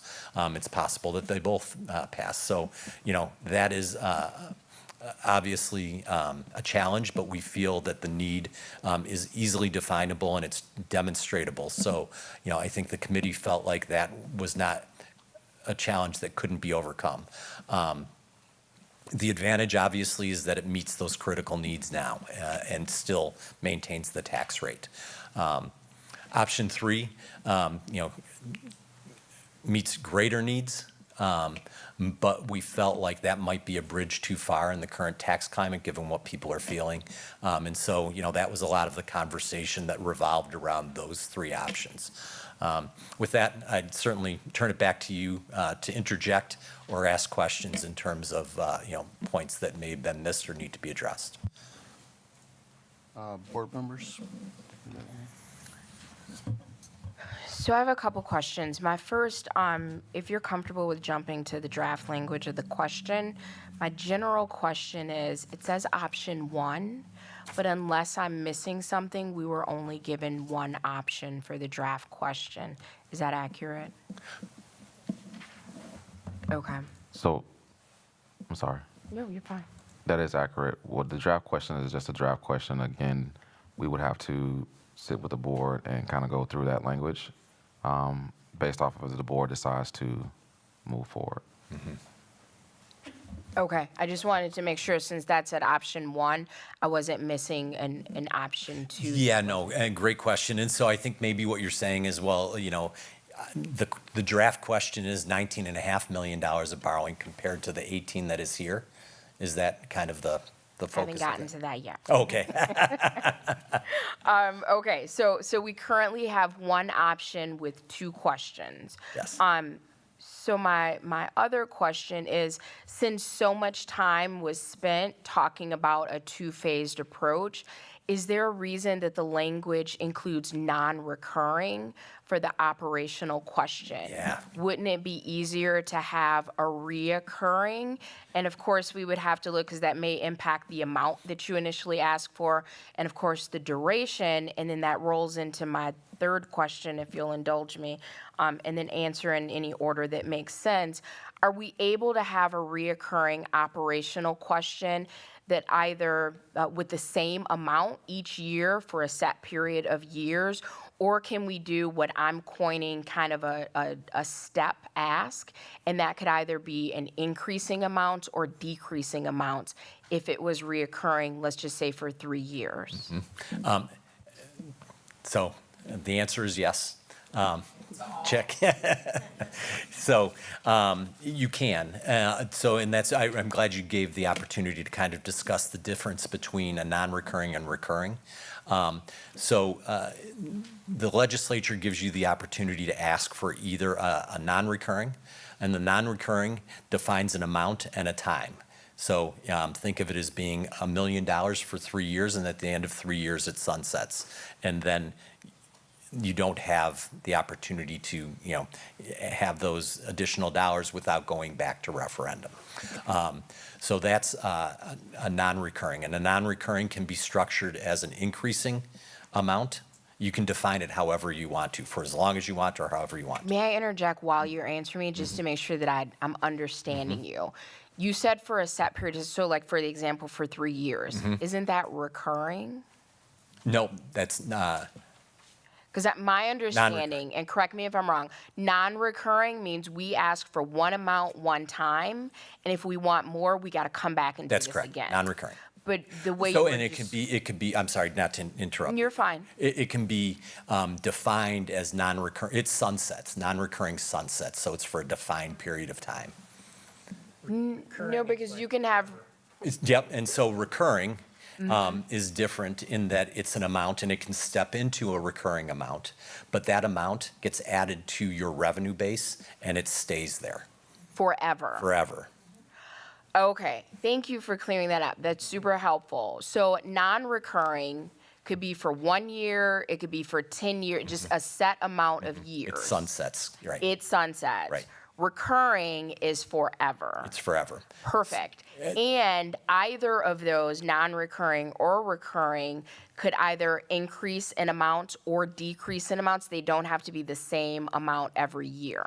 Yeah, so non-recurring, that's correct. For recurring, it gets added to your base, so it really would be up to you to self-correct moving forward with the recurring. So the recurring, if you added $1 million to your revenue limit, it stays. So you wouldn't We can't adjust that It amount. wouldn't be adjusted by the language of the ballot. Got it. Yep.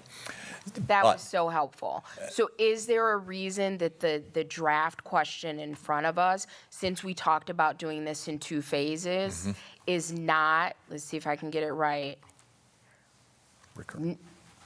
non-recurring for a set amount of years? Yeah, great question.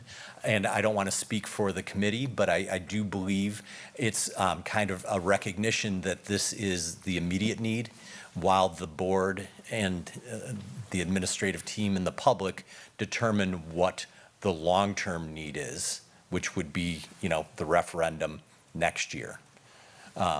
So I guess it would be helpful if we defined what's immediate. Because immediate could be next school year, immediate could be the next 3 years. Correct. Okay, thank Yeah, and you I so think, much. and I think it's a great segue into section 4, but there is something that I do want to also mention about a recurring referendum. So one that gets added to your operational base. So pardon the pun, but I liken it to LASIK surgery for a community that has declining enrollment. So because it's part of your base, when it gets added to the state formula. The state formula is based on your 3-year average of students. So if you have a declining student enrollment, there's attrition in what you have approved because it's added to the formula. And if your formula results in, declining revenue because of declining enrollment, you lose it doesn't stay if you passed $1 million in perpetuity, it's not always $1 million that gets added to your budget. Your budget becomes part of the formula, which then adjusts based on enrollment. It just starts at a higher level, and then if you've got declining enrollment, starts to fade away. So like LASIK surgery, you'd probably be back at the doctor in 5 years to make up the vision loss, to get back to where you were at the original referendum. Sorry to confuse, but that's. I would add to that one, just kind of as the example, that was a question that I had also. I remember the explanation as I'm sitting here with my glasses and my prescriptions. When I was younger and had contacts and thought about the LASIK, like, well, you're still going to get older. Yeah. I'm now older where he said, hey, we got some options for you in your situation. So the way you described it is what we need now. If it was recurring, it would meet that need, but over time, it's going to change and it's going to fall short. It's not going to still have the strength that we need it to have. Because I was given the option to have 1 contact lens for magnification and 1 for reading, 1 for distance. And if I could add something, we do have legal counsel assisting us with drafting of the language and recurring, non-recurring. So I could check with Allison, who's our attorney, and you might be able to have a stepped and then recur after. So I just want to make sure we give the answers to the board on that. Number of districts, Milwaukee, I think, did a recurring for 98 million forever extra. So that was a nice one to pass, I guess, for them. I was in Racine Unified, and we did the stepped one for over 30 years. And so we did for these 5 years, it's 8 million, then the next 5, it's 15, next 5, it's 20. And so there was a plan that was a stepped one, and it became a very complicated question because you had to list all the dates and the amounts and all that for a stepped referendum. But there are a number of options for a referendum and highlighting what the board wants to put on the ballot. Thank you for providing that additional context really quickly. So since our draft language says non-recurring, which is going to be for a set number of years, don't we need to list those years? So I believe that the way that it's drafted now, it's just for 1 year. So it would just be an operational increase for next year. So if you did want to do, we would have the attorney assist us in making sure it's drafted correctly, so we'd bring that back for final board approval. And if it was multiple years, you would have to put the years in. I just want to make sure we know that decision is still determined based off of the direction the board goes, even in tonight. And so, Right. some of this information that we're sharing right now is definitely duly noted, but I definitely want to make sure that we, get the board vote, and then we'll definitely come back to that conversation when we have our next meeting with the board. That could possibly be in a special board meeting as well due to our time frame. So I'm just going to put this out here. I won't speak for any other board members, but I have had some new understandings tonight, which is really great. And I attended those meetings, which were really wonderful. The level of detail we received was much appreciated. So thank you again for that.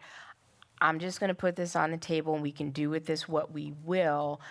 I think this is too big a decision for me to feel comfortable with voting on the question language this evening. I think this is a really robust start, and I would love to have in the very near future a special meeting, because my question is, if we wanted to do non-recurring for 2 or 3 years instead of the 1 year, I'm assuming that's going to impact the mill rate, and it may impact the amounts we ask for in which years, and I don't think we have that information this evening, but I think we're on the right track. So Board Member Levy, tonight's action is based off of, tonight's action will be, should we go to referendum? That's the action that the board will be taking tonight. We won't be voting on a question, if that was mistakenly. No, the recommended action list amounts. So that's what led me to believe that we were being asked to commit to a question this evening or to more detailed information. I'm completely comfortable with yes or no with whether or not we go to referendum. And then I think the prudent thing to do would to have another special meeting and kind of drill down into what our options are and if that impacts the numbers that were presented in the draft question. Agreed. That is what the intention of this meeting was supposed to be. And I want to provide enough information, detailed information for the other board members who possibly wasn't at the other meetings, and that's why those numbers were added. And so if there was any confusion on that part, duly noted. Other board members with other questions? Yeah, If we could look at that historical fund balance slide, I'm just a banker, so math is a challenge for me, but on that 23-24 school year, I'm assuming those two numbers are transposed, right? Was it still the transposed one? Right, still the 112 should be in the expenditures, and 120 revenue, right? So we just cut and paste, that was noticed in the meeting that it was transposed, and Lisa apologized, and I grabbed one from that meeting and plopped it in there, so I apologize we didn't put the. No, that's fine. So very good catch, you get the award. Yeah. There are school finance people we're seeking for, and it's a second career No, for you. that's fine, but the point I would get out of that then, we talk a lot about, the revenues, right? We're losing revenues because of declining enrollment. We're losing revenue because we paid off our debt. There's a lot of talk about revenues and how do we replace revenue and how do we structure our referendums to replace revenue.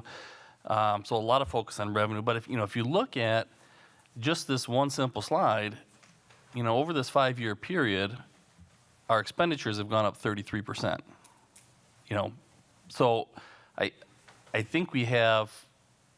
We have to talk about both sides of the coin when we talk about, no question, we need more revenue, okay? And I'd be the first one to say absolutely. We have a strategic plan that we're behind and we want to fund, but I think part of that same conversation has to be the same time period we had 21% decline in student enrollment and a 33% increase in expenditures, right? So that's as a formula that's not going to work regardless of how much we put out to referendum, for any period of time. So I just think, as the board discusses, that's got to be a piece of the solution as well.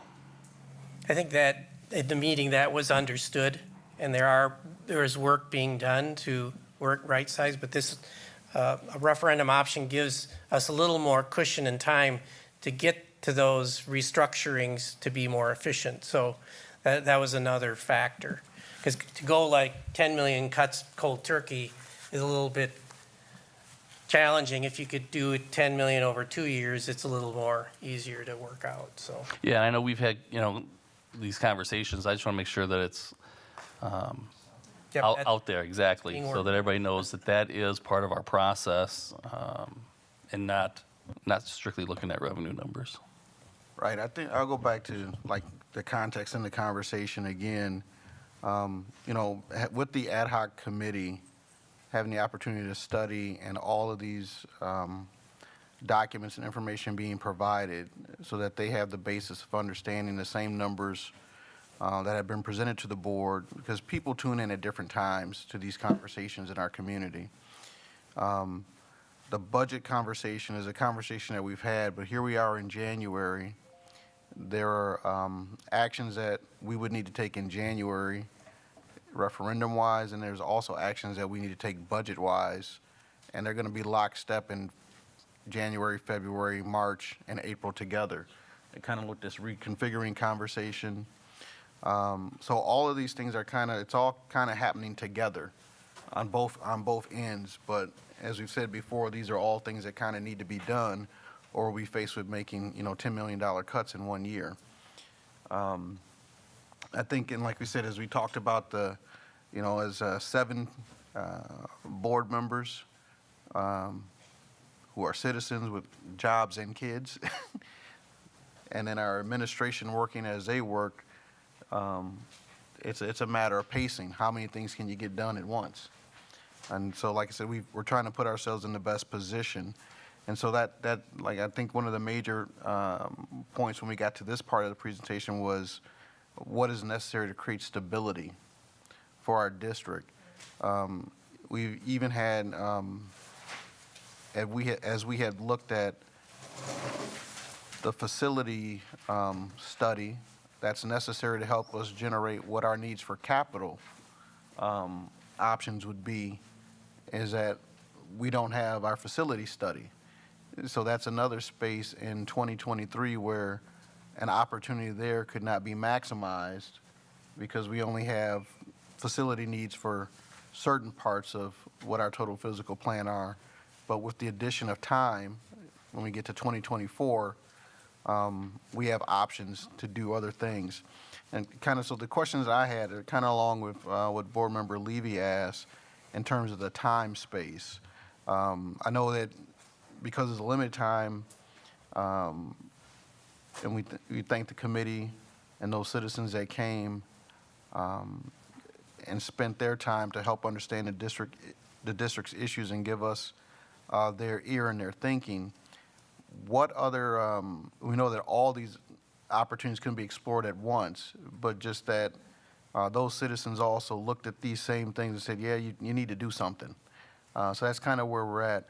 What are the other options, along with the recurring or non-recurring, the issue of the facility study? So just kind of talk about those two steps in 2023 and 2024 as it was kind of laid out. What options there, and like in the sense of how much stability can we create by taking this action? Board President Levy, if I may, before we get into that, would it make sense to move for the vote if we are in agreement to move towards referendum? And then the details of developing the question, we could save that for a special meeting? No, I'd like this answer first. That's where I'm at. So I think at the committee meeting, we had talked about those major goals of budget stability, restoring fund balance, addressing facility needs, and giving you that time to complete a comprehensive facilities plan. Passing both of these, I think, would achieve all those goals. So the section 1, section 2. The debt one is the one for, I think we ended up at 19.5 million because we kept having more needs found. I think we were originally at an amount for Beloit Memorial High School, and then we needed more roofing done, and we didn't want to have HVAC fixed with leaking roofs. So I think they felt, let's get some of these critical needs done. So that's where we came down with. So that would address that. But the operational cost item of, I think it was 14 million, was that would help us immediately restore fund balance and cover some of these critical needs that were identified in the operations area. It would allow us to provide for one-to-one student technology, which was originally funded with ESSER funds, but we don't have funds identified for the replacement of that. So that's an example of some of the operational needs that we would have. It would fund curriculum, a number of things. So we would be able to provide budget stability. And I should have added the one goal is to meet many academic needs of the district and other needs. So I should have had that goal on there. Sorry, I missed that. But the operational meets the fund balance, budget stability, meeting student needs and classroom needs. And then the debt one is the one that addresses more of the facility needs. Does that answer your question? Right, and then I've got another question. If you go back to the slide that had the ESSER funds available, because this was I think a new understanding for me too, that in going with the capital, is that it's freeing up our ability to use our ESSER funds in other places? Correct. Okay, so that's the advantage of both and not one. Yes, thank you for adding that. Okay. Any other board members, questions at this time, at this point in the presentation? Yeah, I just wanted to going to the operational piece. Okay, so unrelated to declining enrollment has been the expenditure from Fund 10 from our savings account, right, into our special education services. So there's been declining enrollment. I just wanted to put it out there. There's declining enrollment across the entire state of Wisconsin. Certainly not every single specific district, but that is the trend, right?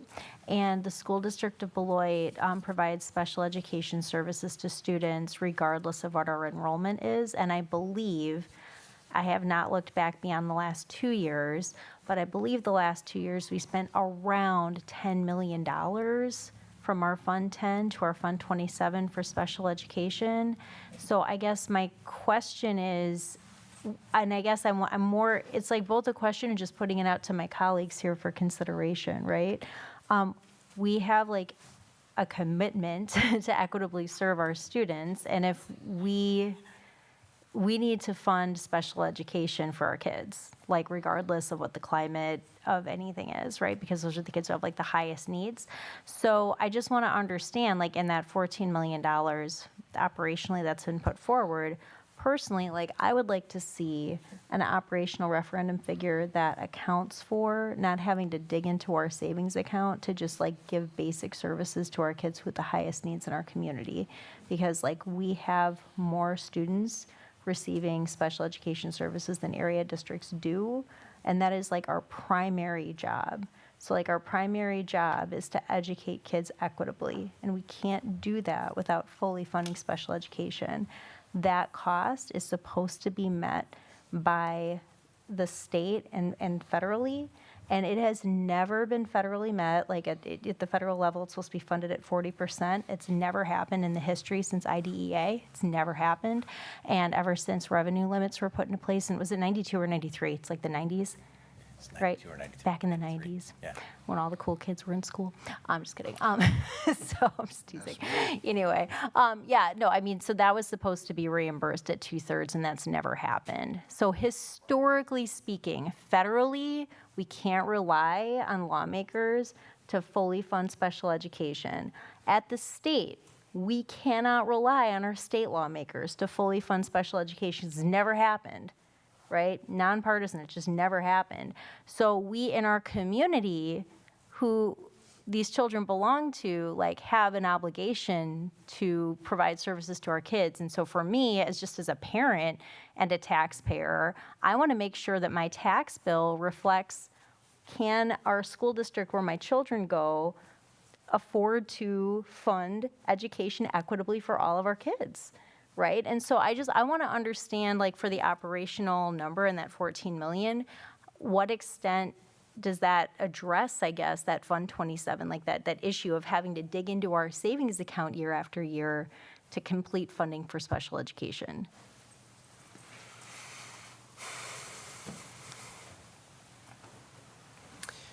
As it stands, thank you for sharing that. That was not something that the committee discussed. We discussed it in committee. We talked about it, sort of, but we did not necessarily make a motion to fully fund our special education group based off of variety of different conversations. And so that'll be something that the board would have to take up at our next special meeting around, formulating our question. Again, we also are up on a tight timeline, and we also want to make sure this also gets, passed if we do move towards referenda. And so that question around fully funding any school district special education program, I'm not sure if I've seen that in the state. However, that's be a question that I would need to ask moving forward. No, I appreciate it. And I do just want to point out positively that, and I know we haven't let you get to that slide yet, but our operational cost details delineate a number of services that are just, I think, are commendable, that, these are programs and things that have come up through like our Teaching, Learning, Equity, and People Services Committee, and we're doing like far and away more than I think many other districts are doing for our kids. And I think, again, it's commendable and it's something that we should continue to fund as a community. So thank you for including that list. A lot of things that is in our operational list will impact all students, just being fully transparent. Again, a lot of things in that list will impact all students.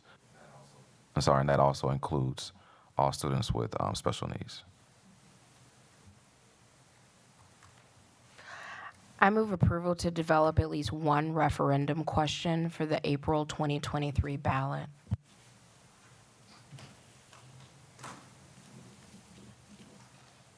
Is there a second? I'll second. It's moved by Board Member Levy and Amy Levy, and seconded by Board Member Miller. Is there any discussion? I have an item for discussion. I would like the presentation to be completed because there's other questions that I have regarding that, and there are board members that were not at the ad hoc meeting, and so during the discussion time, I'd like them to finish the presentation so we're fully informed before we vote.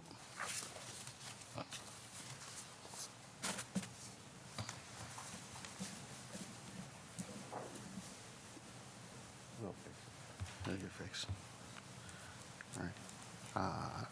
So we were So we're now at the December 19th meeting. the 14th. 14th meeting, 14th. sorry, December 14th meeting. And this meeting, we discussed a variety of different options. For time's sake, this will be not necessarily an abbreviated conversation, but we want to cover this information so that we can also move into that December 19th conversation, which will complete this presentation. Mr. Duff?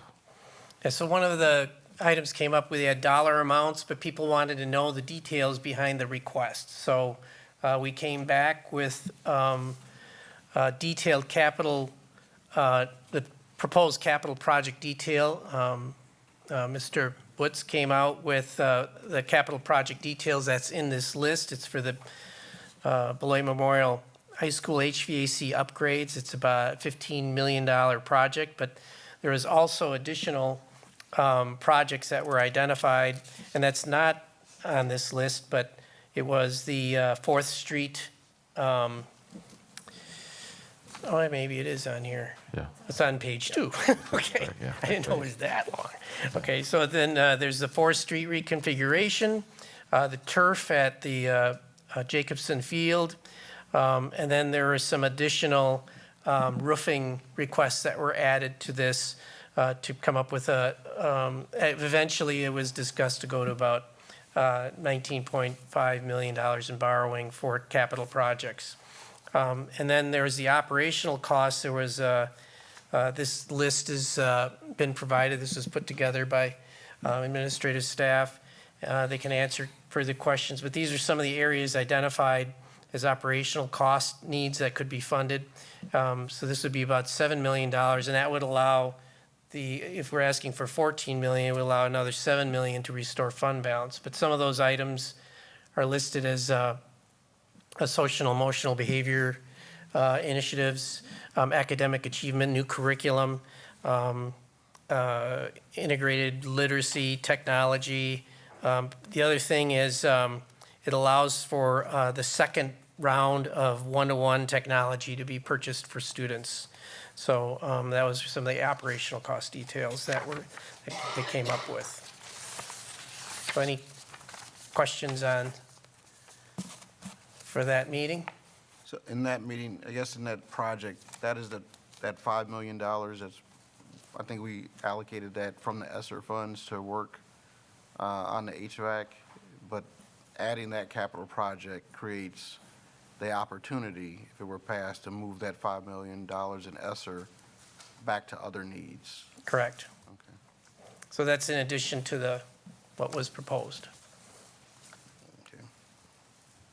When we listed those items, whether it's for operational or for facilities, those are general thoughts, proposals, right? Any of those items would just fall through our normal budgeting process before they'd be spent. Am I incorrect in that the referendum language, if presented this way, would commit the dollars as spoken on here?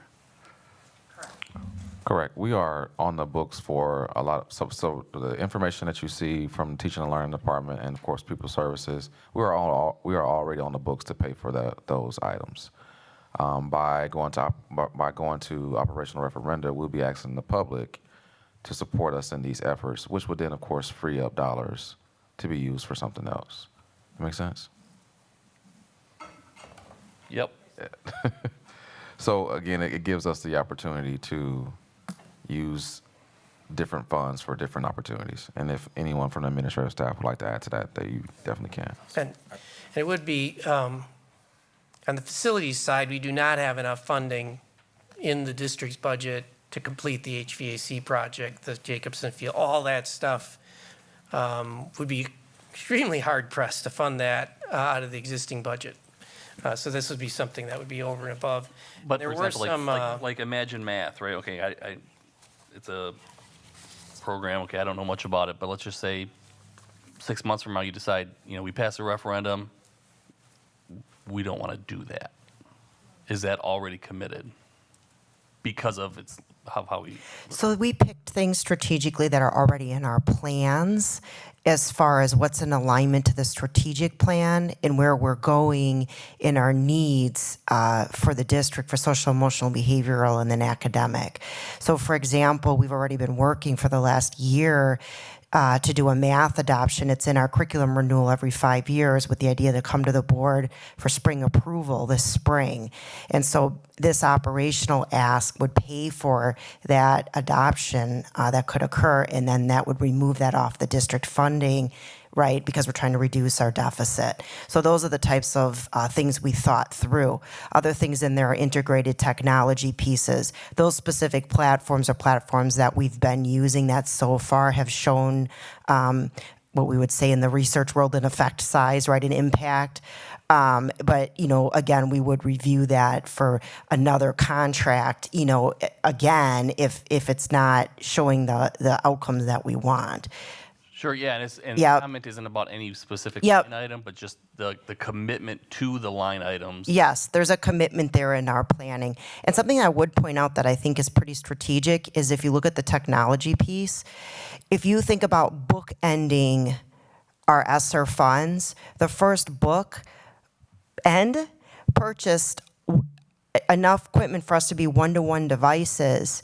And then, right, you get a certain usage out of them, and through this, that would give the second bookend, and really that's about a decade of technology that we've purchased, if that makes sense to you, if you think through the bookends.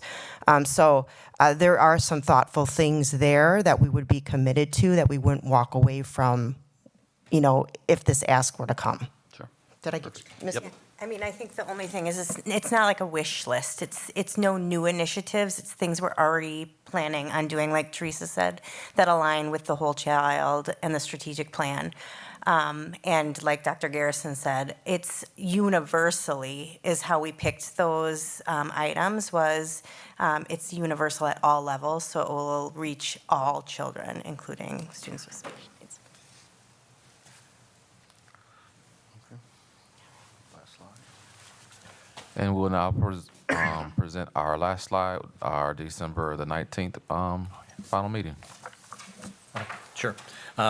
So, yeah, and then the fourth meeting, December 19th, the committee, the ad hoc committee, reviewed, took an informal survey of committee members and voted to move forward with a recommendation to the board based on that survey. And so the recommended projects, fund balance replenishment, academic initiatives, those were all things that were recommended as the core need for the referendum questions. And then finally, the last page represents the 2 draft questions for referendum for the board to consider. And so, as was discussed earlier, this is a stepping stone. I think the other thing that has been kind of talked about briefly here is, the way that the questions are written on the borrowing side, they're very specific in terms of project, in terms of the types of projects that you would be using the funds for.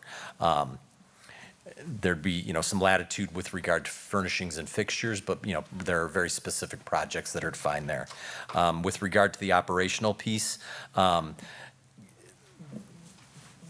there's, some latitude in terms of, what you can use those funds for, but they're primarily, the intent would be to use them for the programming that was described. And I think, it's a balancing act in terms of how specific you get with regard to that language, in terms of tying that dollar amount to a specific thing. So here, you've got very specific items mentioned in the operational cost, but some latitude with regard to, moving those funds around. All right.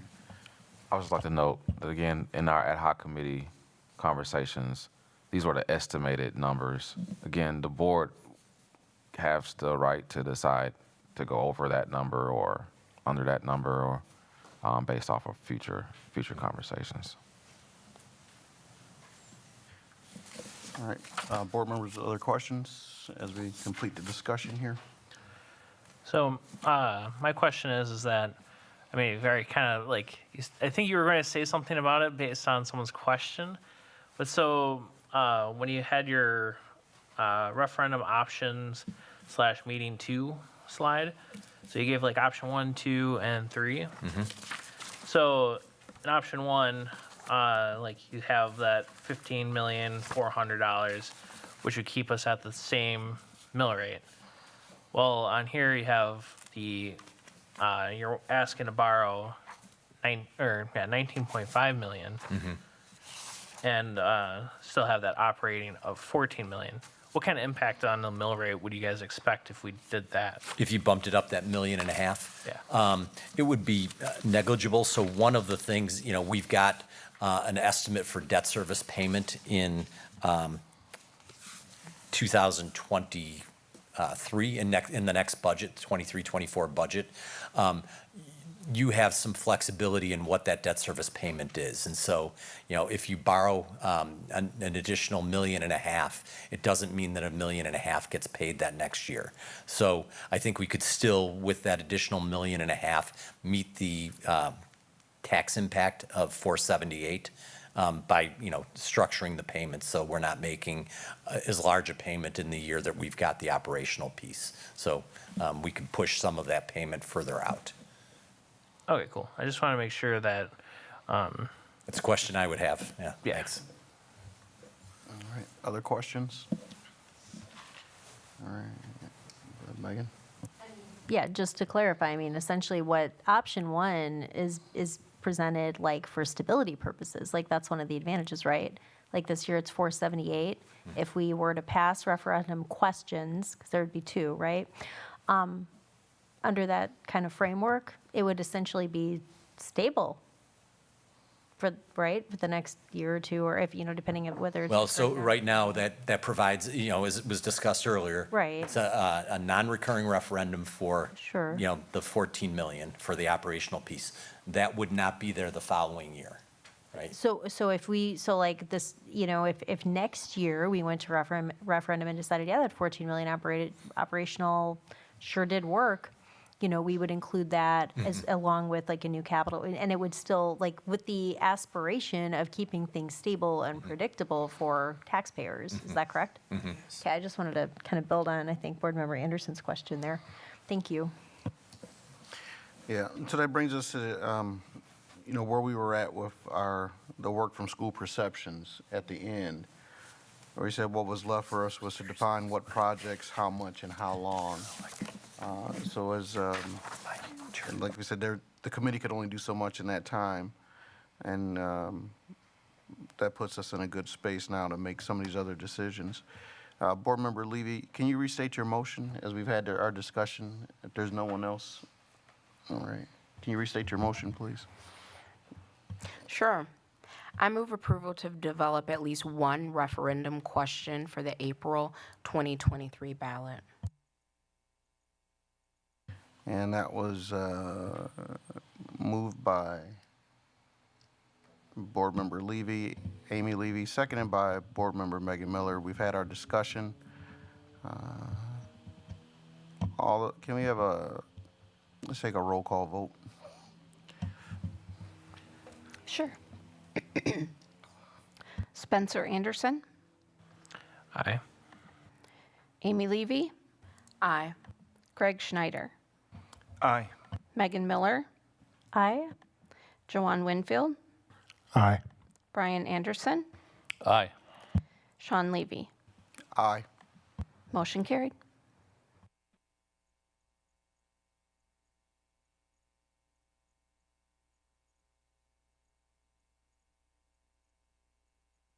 Budget and enrollment forecasts.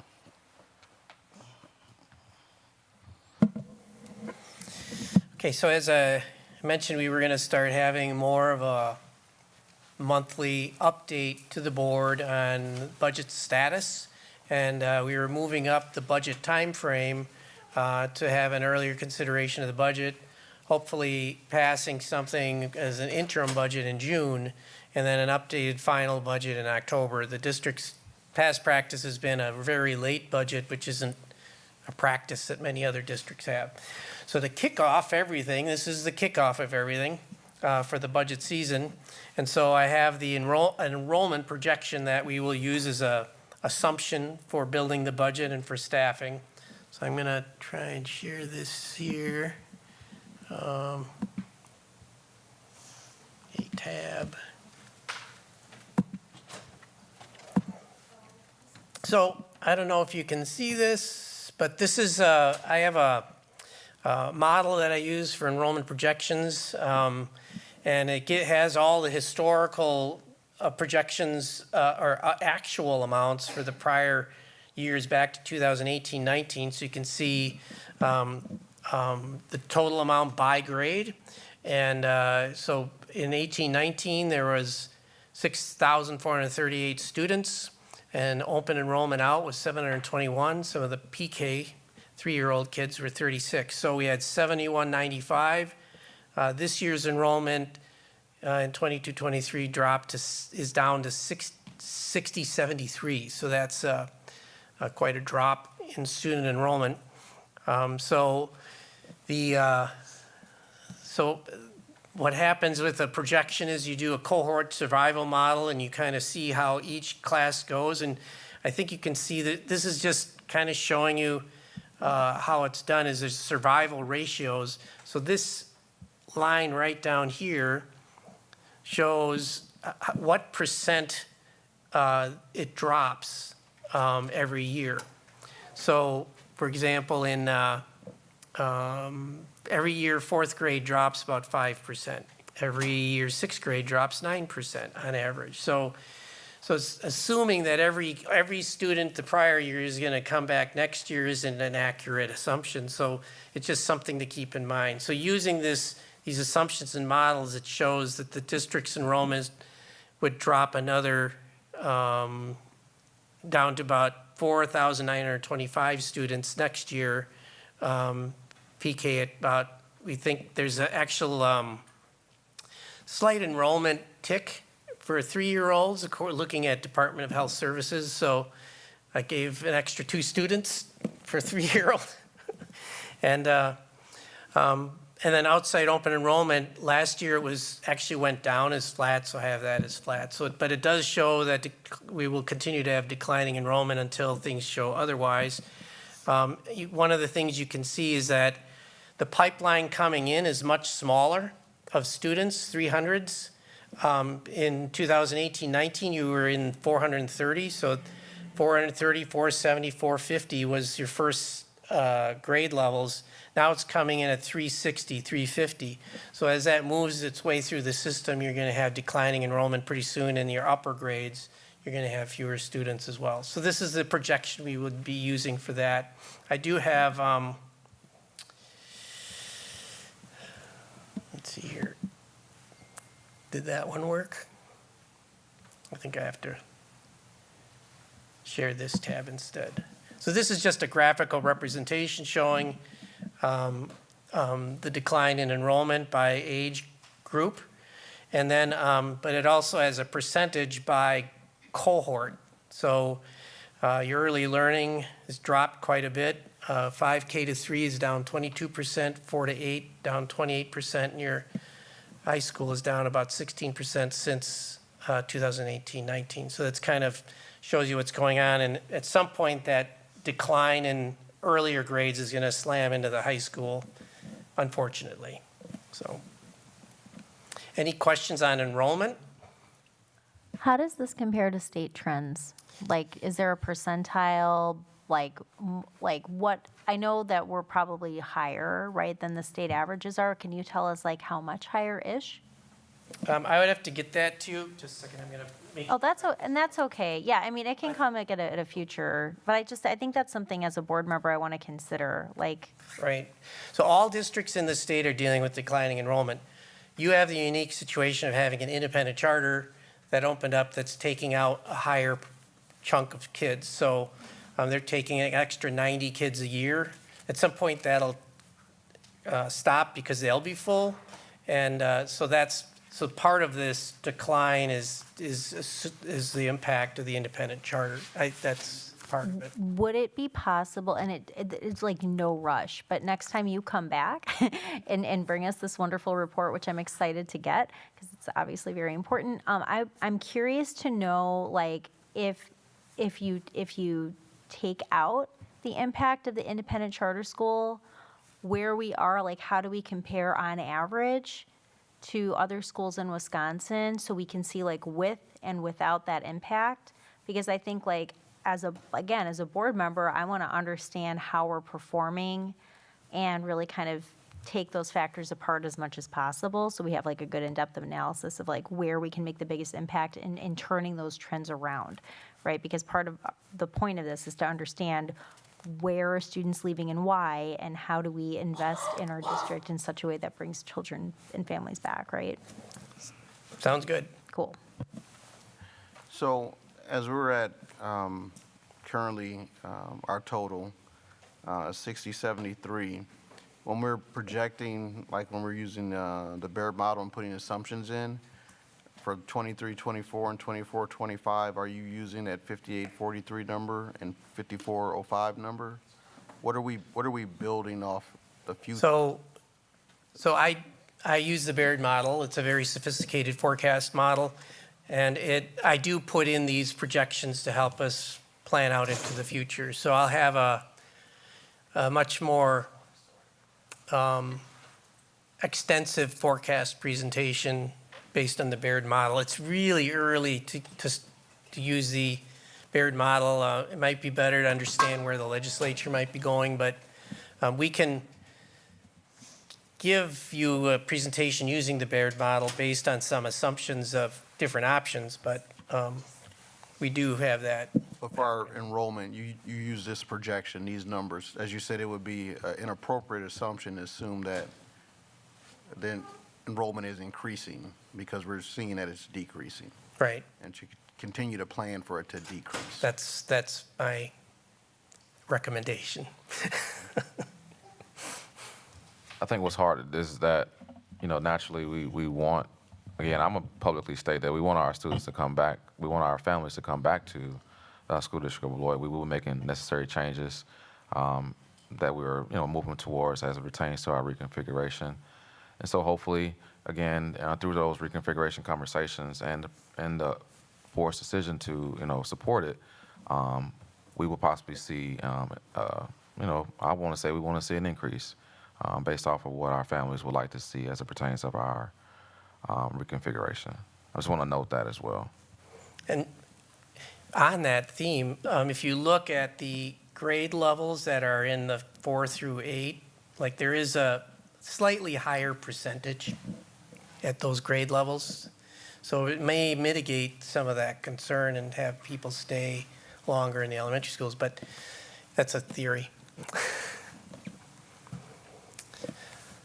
Okay, then anything else on projections? So then the next thing is, this is, I'm gonna share this. This might be looking very complicated, and I hope it's not too much for you, but one of the ways, the way we budget is we kind of look, well, what is your base?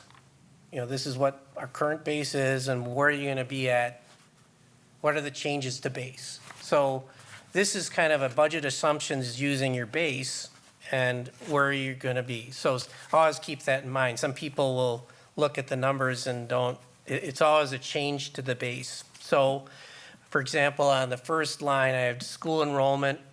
I have it down 232 students. That's a change from the prior year, 5198. So you would have a drop of 232 students in school. Hopefully, it's not that way. Sometimes I project this way, and it's better.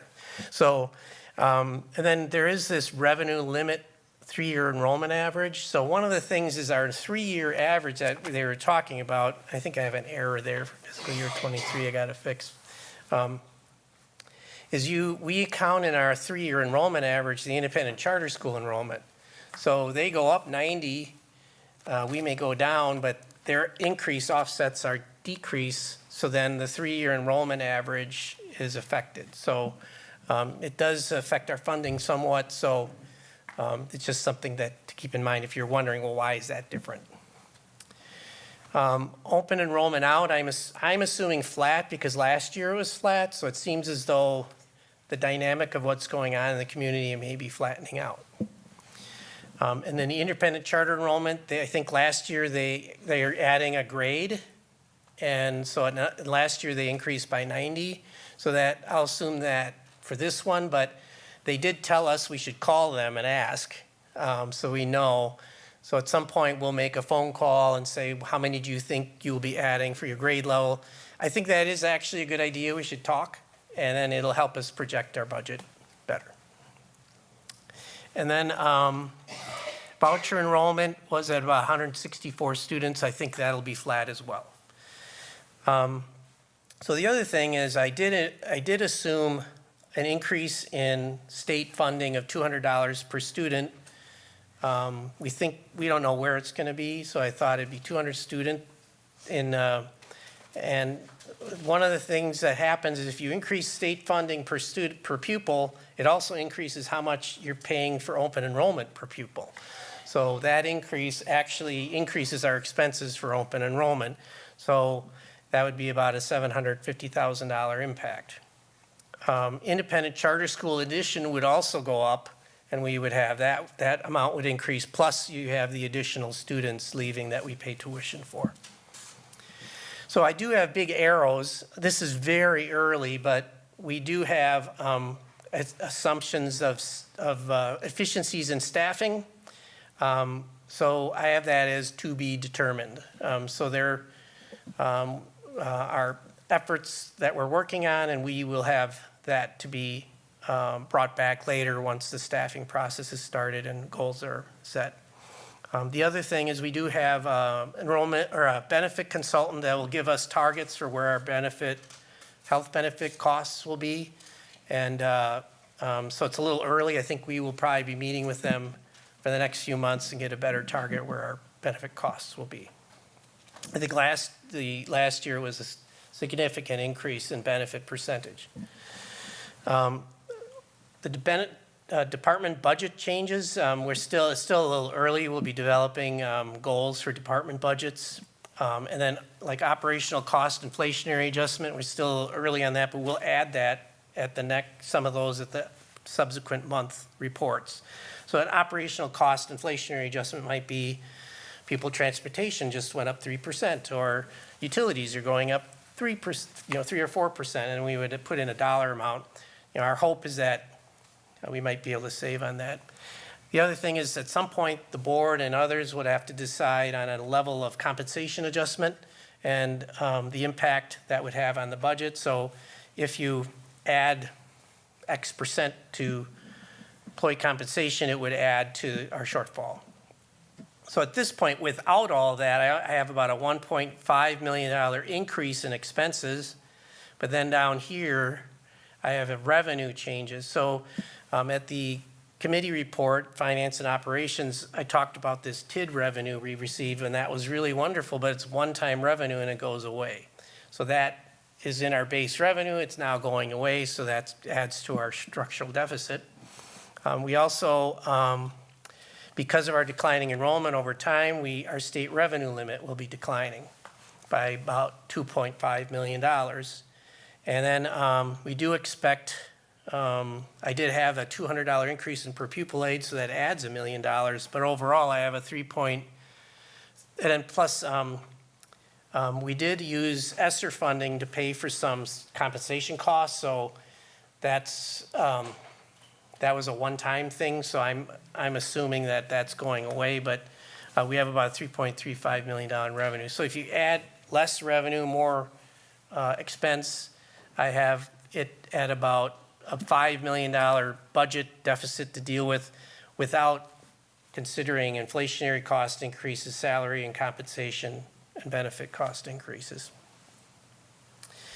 So the other thing is I have this cycle of the budget. So this is where right at the beginning, so it'll slowly work its way around as the district works through its budget process. And then I have like a historical tax levy thing here. So hopefully this is an understandable budget update, and every month it'll be updated with more detail and for you to have answer some questions. So any questions? Board members have questions? Sorry, it's been a little heavy on. No, it's kind of it's just where we're at right now. I mean, there's, we're referendum in our budget. That's where we're at. The question I have, and we've talked about this before, and you identified it, that we were on a little bit of a different cycle. As a board member, like I said, when you're a community member and you step into the role and you're approving millions of dollars here and there and for different reasons, you're just looking for some stability and to understand what you're doing. As I said before, Dr. Garrison updated us that we are in the process of hiring business personnel for the office. You have been serving with us in a consultant status, and everybody else is gone. I'm not saying anything about that, nothing negative, but they're not here now. As a board, some of that things that we would like to do, but would have liked to have done in the budget cycle, like the decisions or information has not been in front of us to act in a certain way. So the thing that that we do need as we begin to address like this budget process is information in a timely manner so that we can take an action that will help us as we're looking at some of the things that you're showing us, that, we know there's administrator contracts in January, teacher contracts, and those are the personnel side, and then there's other things that are coming along. We need that information, and we need to be a little bit more proactive in getting that information ahead of us so we're able to discuss it and come to, our board position, like we say, our one board voice, and be able to take that action, because that is the the next step that we're going to be in is that even as we have voted to go to referendum, that we still have budget considerations to make this at the same time while that's going. We're trying to, what can we do to affect the 2022-23 budget? What can we do to affect 23-24 that we know of? And then April will come and we'll have a different reality, maybe. And then July will come and we'll have a state budget with things filled in. So it's kind of like putting those benchmarks in time out, like in the next presentation, and kind of show us, here are some decision points. Here are some times when you're going to when different numbers that are missing are going to get filled in for us, all the way to, because like I said, we, at last June, we didn't have an interim budget to look at. So that would be the difference in what we need. Yeah, those are good suggestions. I do have some of those, but it's all late. So, but I agree, we can put in, like, we should know more in these months about state action and some other decision points. That would be good to put in here. Any other questions, board members? Well, I just think, like, based on everything you just said, just keeping in mind that this is the mechanism and like the toolkit that we have to fund the implementation of our vision for our district, right? And like putting that into that context and alignment. And I think Board President Levy, you mentioned that earlier, just like we have something to align all of this to now. So like all of this information, we can hopefully be able to see and connect the dots between here's where we are, here's the extent to which we can implement our vision, right? So I really appreciate this. I think this is great. So thank you. I think I just want to add that we have, Mr. Duff and I have sat down and discussed, like, what information we need to be bringing to the board on a monthly basis in our, I like to call it our budget conversations. I think it's very important that the board notes that it's not our goal to bring you information late. Like, I want to make sure we want not in my administration. We want you all to have this information in a timely manner in which you can make, fiscal decisions that can impact us, moving forward. And so, again, Mr. Duff and I have had conversations back in November and December around putting together a schedule to bring forth to the board on a monthly basis to let you know kind of where we are and possible things that we need to be considering. And lastly, of course, what we need to possibly even vote on. So that is a conversation that we have had since I arrived in November.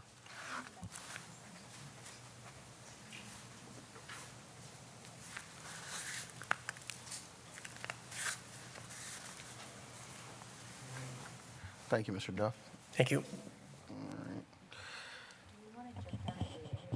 Oh, you just read mine? Yeah, sure. 8A.